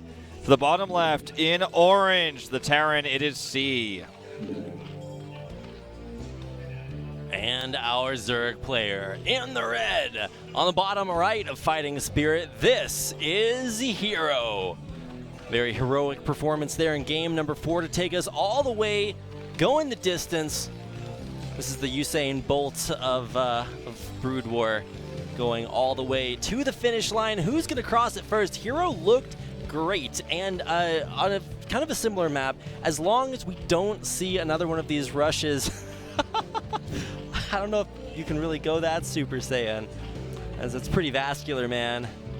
Well, we are, kind of like on the mirror flipped side here. Okay. And we are going to see a forward barracks here. Let's see if he goes with just the one, or if he's going to send out a second one. 2 barracks, a forward supply depot is normally called BBS in Brood War, for Barracks Supply Depot. And this was actually a thing that was real and very scary in StarCraft 2 as well. But it was removed from the game because newer players struggled to deal with proxies. It's just going to be the 1 barracks here, so nothing crazy. And obviously you can put a little bit of pressure on with this. It's not going to be an all-in. You could still bunker off of it as well. Yep, now 2 drones moving out. Now, one could be for the hatchery, one could be for the scout, or we could be doing some shenanigans. I think it's just going to be the former, though. It's going to be the one for the hatch, the one for the scout. Oh, yeah, I think he might actually make a second hatchery with that, depending on where the drone goes. But no, it is actually just a scout. I was kind of worried he was going to go with 3 hatchery and then just die to this early pressure. It's still possible. He hasn't made a pool yet.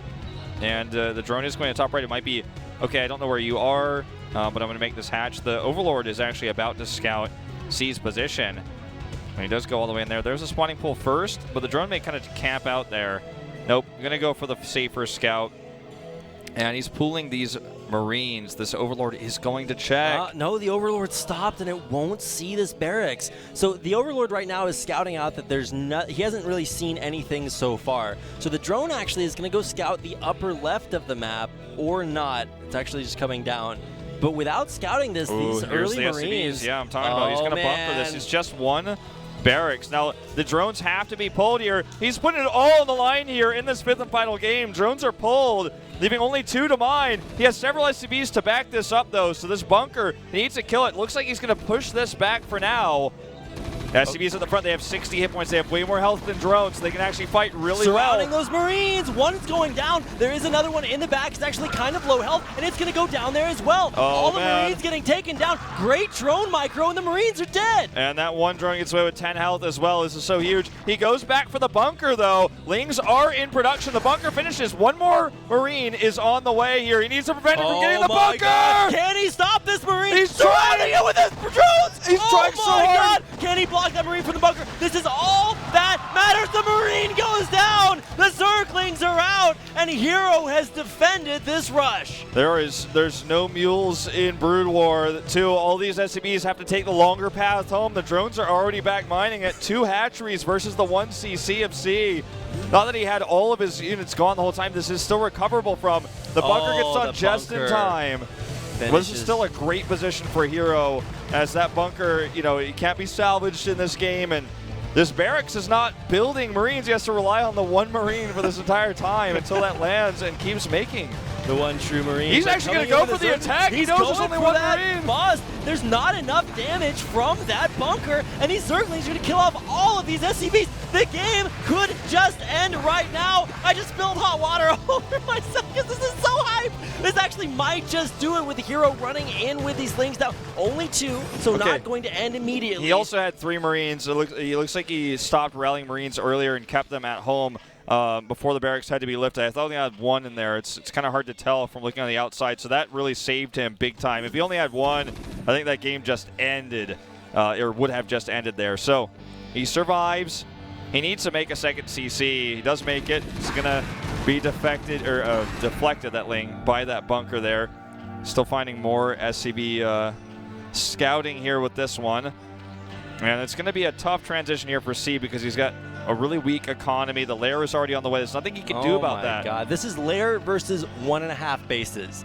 So a little bit difficult to defend this. We'll have to see if C can recover. And round that 1.5 down, because it's not really a second base until it's finished. So he has such little mining, he has such little SCV production.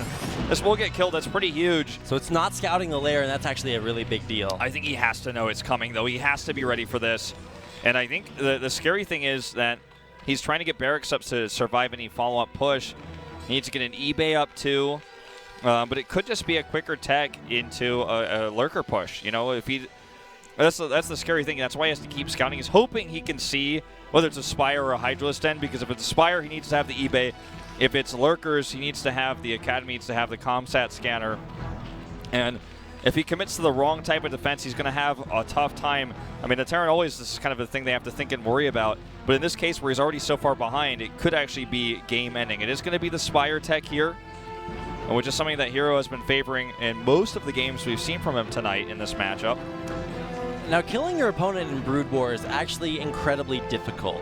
And Terran, as a race, is very good at defending with things like bunkers, depot walls, even SCVs have very high base HP, so they're great if you pull them off the line at blocking these Zerglings from getting in. So the game doesn't just end, but make no mistake, C is very far behind. These Zerglings are just there to keep C in his base as kind of a soft contain, keep an eye on things, and Hero is just in a great position.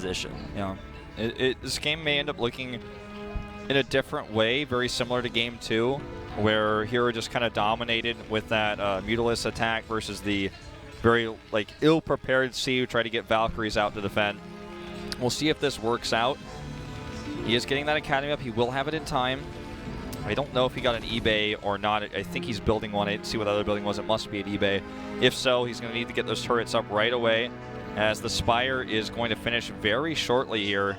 Mutas are going to pop out in just a second. Look, he's finishing it right now, and he's going to start those Mutas immediately. Needs to get Stim as well. ComSat scanner on the way. There's the eBay coming up. So the ComSat scanner is just there because C desperately needs to know what's coming his way. He doesn't know if there's Mutatech or Hydratech or what tech there is out there. He might not even know if Hero's on lair either. Now, one thing Hero hasn't done yet is expanded. You can actually stay on your initial bases for quite a while, and so that's not extremely necessary, but this third hatch coming out, this macro hatch, is really what's going to start to get Hero further and further ahead. Yeah, I think he just wants to, while he's taking this huge tech move, wants to make sure he can survive. Doesn't want to take a risky hatchery right now. All that bio turret is not there. ready, by the way. I mean, oh my God. This may just be kind of an all-in here with this bio. Okay, the turret needs to finish. He needs it so badly. He sends another SCV. Oh my God, it's not going to finish in time there. Actually, okay, it does finish. These mutas might be able to take it down. He needs a repair on it. He's going to lose it for sure. And C decides to send his bio home. There are 2 Sunkens, or there were 2 creep colonies probably made into Sunkens shortly afterwards. So attacking with that bio is likely to be unsuccessful. Okay. His Mutamicro there was not actually all that great. Took a lot of damage and only killed off a couple of SCVs. Yeah, that was a close call, though. That turret nearly didn't finish, as you said. Okay, so that drone is actually not supposed to be there. The drone is accidentally got hotkeyed in with all the Mutalisks, so he went on a little bit of a detour mode there. Still a great Mutalisk harass there, stopping these turrets from coming up. Yeah.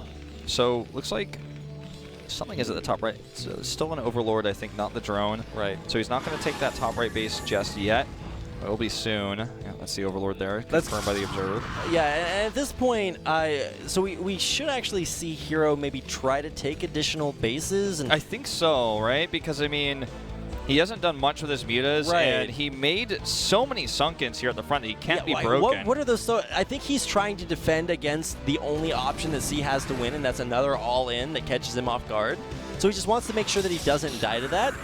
Sure. But at the same time, he's kind of squandering his lead at this point. Exactly. You know, he's being too safe in a way, and that allows C to kind of crawl back into this game. Already working on the +1 there for his Marines at the eBay. He's even trying to look for these mutas here. This is greedy. He might get one. He does. Oh my God. Sick move there. That was actually really good. You catch the mutas out on the map. Great sort of star sense there. That's referring to the ability of players to just kind of feel the game. It's kind of like the heart of the cards, but it's actually a real thing. Once you play hundreds and hundreds and hundreds of games of Brood War, you can kind of just feel how your opponents are going to play and react to it like that, catching the mutas. These guys have such a history of playing against each other more than anyone else in this tournament. They have so many matches against each other. They are very close friends, as C said in the interview earlier. So knowing that as well is such a great asset. Even patterns, everyone moves their Mutalisks differently. Everyone takes different retreat paths. Gonna grab another missile turret here. Gonna grab even one more. It looks like he's trying for. Yep, gets it. Okay, these Sunkens, he needs more than that. But it looks like with these mutas here, it's gonna stave him off. He scouts this base, though, and that's huge because now we can start pressuring that. These Mutalisks are going to have to buy time yet again. This is going to be just like all of our games that went to mid-game. He needs a Mutalisk. Oh, those mutas are actually so low. He needs to get those out of there. Yeah, he's being so greedy. He's going to start to lose a lot of them. But he's not using the mutas to deflect this push. And so the push is going to come up here and deny this third base. And I really feel that C is working himself back in this game really well right now. There is a lot of Zerg coming up there, but that one Marine has been chipping away at the hatchery. He needs to kill it. He needs to target it down so quickly because he will lose this army most likely. There are no lurkers. There's not even a Hydrogen completed yet. He needs to just target down that hatch and get it before he loses his army. Well, he is going to go in here. Muta's committing, and I don't actually think enough. The hatch is not going to die. Oh my God. He knew he was going to lose the army. That's why I was saying he should have targeted the hatch. He didn't expect that much Zerg coming his way, I guess.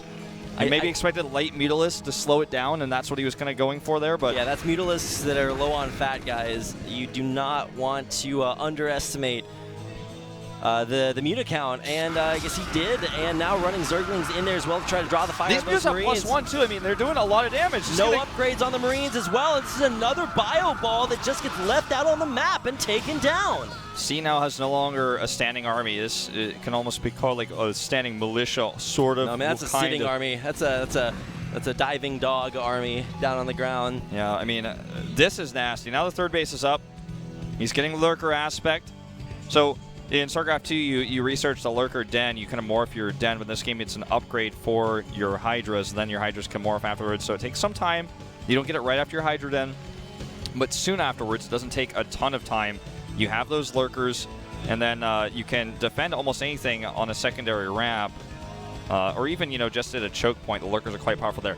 This is nice. I like this a lot, but he needs to make sure he doesn't lose tanks out here. Oh my God, he's going to pick off one tank. He could have actually picked off another, but Good job to save the mutas. Now, this Stim Marine force, much like Cracklings, is so difficult to deal with, especially if they get in this mineral line. Running forward there could actually kill off so many of these drones. It's a drone massacre, genocide in the base, and so many of these drones going down. That's right. Mutas will come back here to help defend, but he's already pre-split these against the Glaives. It's not going to matter. They're still going to go down, but the drones were killed.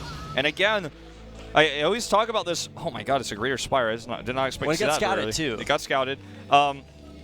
It's not normally, you know, the goal to find that much damage, but if you find a window you can get it, that's amazing. But he drew the mutas back, so now he can finally move out of his base, and he's trying to find us another attack to hit this base with. The Greater Spire, by the way, guys, doesn't give you Broodlords in this game, but it gives you Guardians, which are arguably even better. They just are so ranged, and they do so much damage to army units on the ground. They're like Tempests, essentially. Yeah, that's actually the thing they're most like, for sure. So moving forward, trying to break this front, and this bunker is going to go down. Not enough surrounding to repair it, and even if this sunken wall gets broken, okay, there are enough turrets to push those mutas back. The Zerglings moving forward, needing to protect these lurkers, going to get them burrowed down there. Need to have the Dark Swarm out there, but is there anything for that Defiler to He needs to consume something. He should just consume a drone, man. He needs to get something consumed here. He's actually going to lose these lurkers. They are scouted out, and one lone one surviving. Okay, there's the consume there, or excuse me, the irradiate to kill that. And another one here. He's gonna get, or I guess it was the same. It was the same Defiler. That came okay, the sunken wall gets broken. He's coming in. He's coming forward. Needs to burrow those lurkers, but how effective is this going to be? And the Muta's coming over here to try to grab the tanks here. This is such a micro tug and war right here. All of these Sunkens are dead, and he's actually nearly in range here of that hive. We don't have to see any Guardians available just yet. As the rest of the Terran army's coming in, he's targeting down that hive. The Lurker goes down as well. This is a crazy amount of bio here. This is such a close game. He's getting his units in position. He's going to fight with Hydras even. Hive actually does have a ton of HP, but this might just be a very strong, or a strong enough push from C to break this front. The hive is getting very, very low. And the tanks are in range. That's the key. He has to break this. The Spider Mine hits are huge, and that's all. The Lurking's dead here. Mutas in the back. Now finally, Guardians are here. They're ready, and this should stop the push. But so much damage was done. A drop in the main is going to kill the Nidus. Target down the Nidus. He needs to get the Zerglings through. The Zerglings do pile through, but the Nidus goes down. Not enough Zerglings here, and this is a big problem. This drop is going to kill a lot of drones, and he can actually start irradiating these Guardians. This is so much damage. C does have such a great position here. He's also moving a third CC over to the left side of the map. You can see it on the mini-map. He's getting ready to have that third base. Now, this base is decimated, and the Guardians need protection. You know, they need some Scourges to keep them alive. Otherwise, we're just going to see Irradiates chase down and kill them. Oh my God, this game is way, way closer than it should have been. We talked earlier about Heroes' just reluctance to expand and not getting enough of an advantage there. Now C is actually so back in this game. He's actually about to go take a third base, I believe, and if he is able to secure that third base, that's sort of breathing new air into his lungs. I think he just landed that, and it's mining now. He's making a scanner. And I mean, I think Hero's in big trouble because he's hunting. He finds them. Here come the Scourge, though. He needs to react, and he does. He pulls them away. Here come Marines trying to defend. Great control to save those. And the reason why I feel like that push was so effective is because he was so greedy. He went Greater Spire. He went for these fast Guardians. Yeah, but he didn't have enough to defend the push at the front. In case you guys don't know, Guardians are actually just not good. They're not the best use of your supply. If you actually just mass up another unit, then sometimes that works out. And no target on the medics there. Big issue. Should be mentioned, yeah, if you don't target the medics, the AI kind of bugs out and you'll just lose everything because the medics will kind of form a wall and block for the Marines. And the AI just doesn't know what to do. Now Fire Bats are out. That means that even Dark Swarm is not going to save you. Lurkers moving forward. Will they burrow in time? One does get irradiated, and they will be detected by those science vessels and taken out. GGC has done it. He will move on to the semis. God. Pointing at the crowd. Oh, some hoosh. Swish, man. That's a three-pointer from downtown. Failed that all in an incredible fashion. Almost got busted there in the early game after losing that push, and then still able to come back and take out Hero. That is C Shield. C Shield will advance to make it sharp in a Terran versus Terran in the semifinals. It's such a close, tight series there, down to the wire. Oh my God. Getting that push there, the Guardians not saving Hero. I think that was a Grady move, and like you said, a little bit non-standard. Perhaps not the right answer there. Didn't have the dark swarms he needed. The lurkers were not burrowed. Almost lost his hive. But yeah, I mean, C was on the ropes in the beginning, barely surviving. The Mutalisk attack also did very little damage, and I want to say that I don't want to say that Hero lost this game as much as C really wanted, though. He knew when to attack, how to do it. That drop at the top right at the same time as pressing the natural. This really eventually broke Hero. He also had that one crazy, amazing drop in the main base where he killed the drones. And, you know, Guardians are not going to defend that. And they weren't even ready, so... They're just by themselves, out in the middle of the map as well. They could have sieged the natural, but it just didn't work out. And now we actually are setting up for a player interview with C to find out what he thought about that last series. MVP Alright, get this translated for you guys. So, C, you're advancing here for the round of 4. 아니 원래 방송에서 잘 하던 거예요. 그래갖고 Tell us about your ceremony. 기쁨 나머지. So my fans always love it when I do that swish motion when I actually stream. So I just did it today as well for my fans who watch me stream. 제가 컨트롤 너무 못해갖고 I wanted to cheese him out, but my micro wasn't good enough. I was in a pretty early deficit after that, but I focused, I concentrated, and I took that win. 정도가 낑겨서 이렇게 잡혔을 때 그냥 끝났어야 되는 거 아닌가요? 제 은근히 멘탈이 좋아요. 아, 은근히요?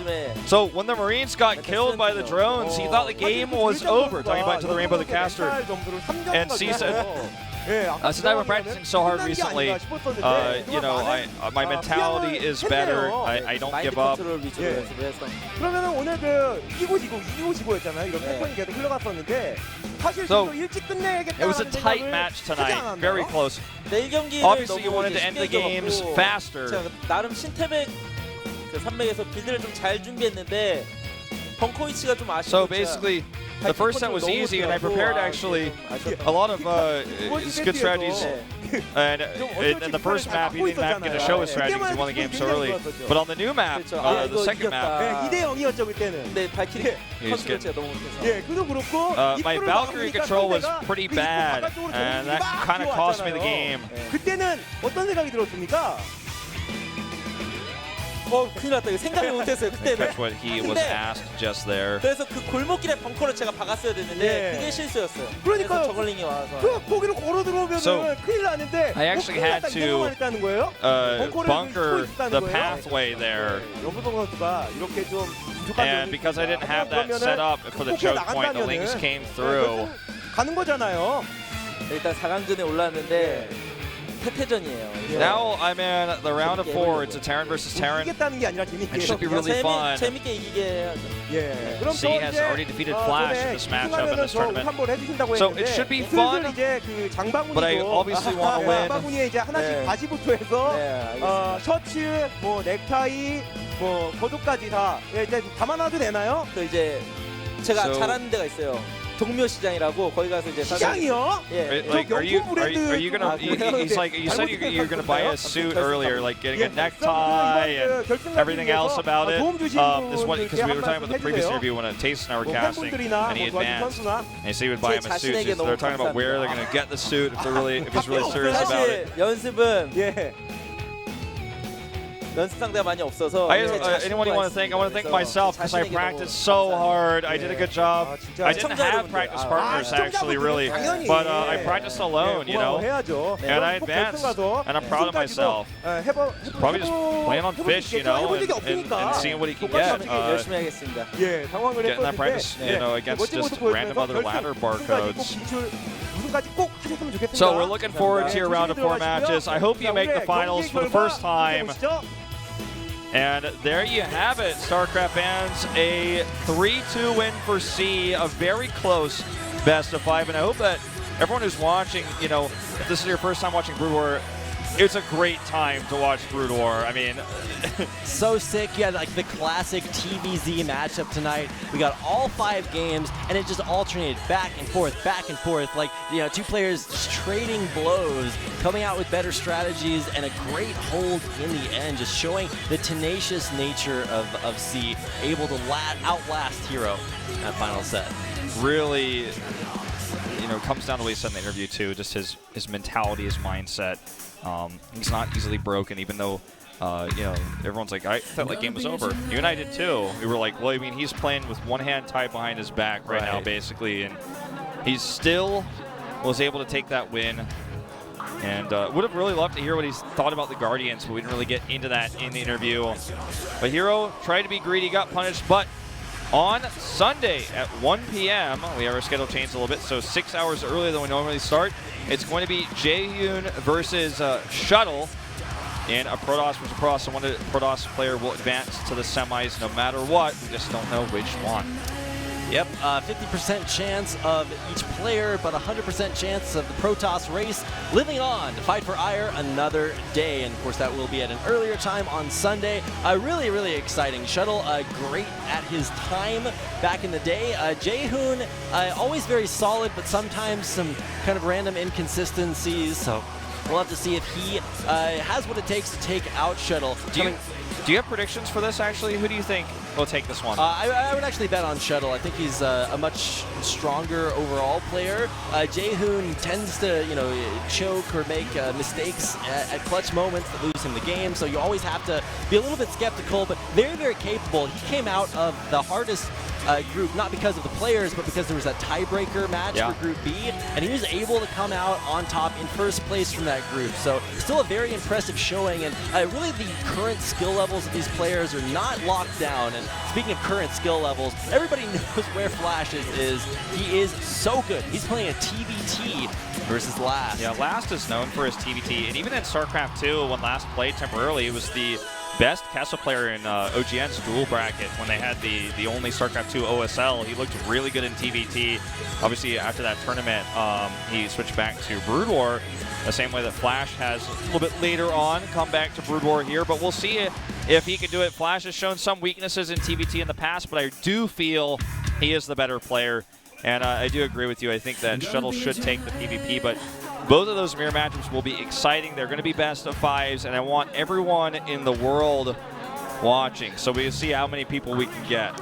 Yeah, I'll never be satisfied, but I want as many people as we can get. So many people. And in case you guys are not incredibly thrilled with our commentary, you're going to get Tastosis back for the remainder of these ASL games, and that's going to be super exciting. Great players, casters, fans, everything just going so incredibly well here at the ASL. We've got new sponsors, even with Jeju Air coming in, as well as KT Giga also sponsoring this tournament. So Brood War's legacy, much like Harambe's, lives on in the hearts of fans around the world. And so it's just great to see so much passion and so many people getting out there and getting back involved in the world's oldest esport. It's been a great pleasure casting this with you tonight, Rapid. This was a great best of five, my best Brood War cast ever of all the tournaments I've done.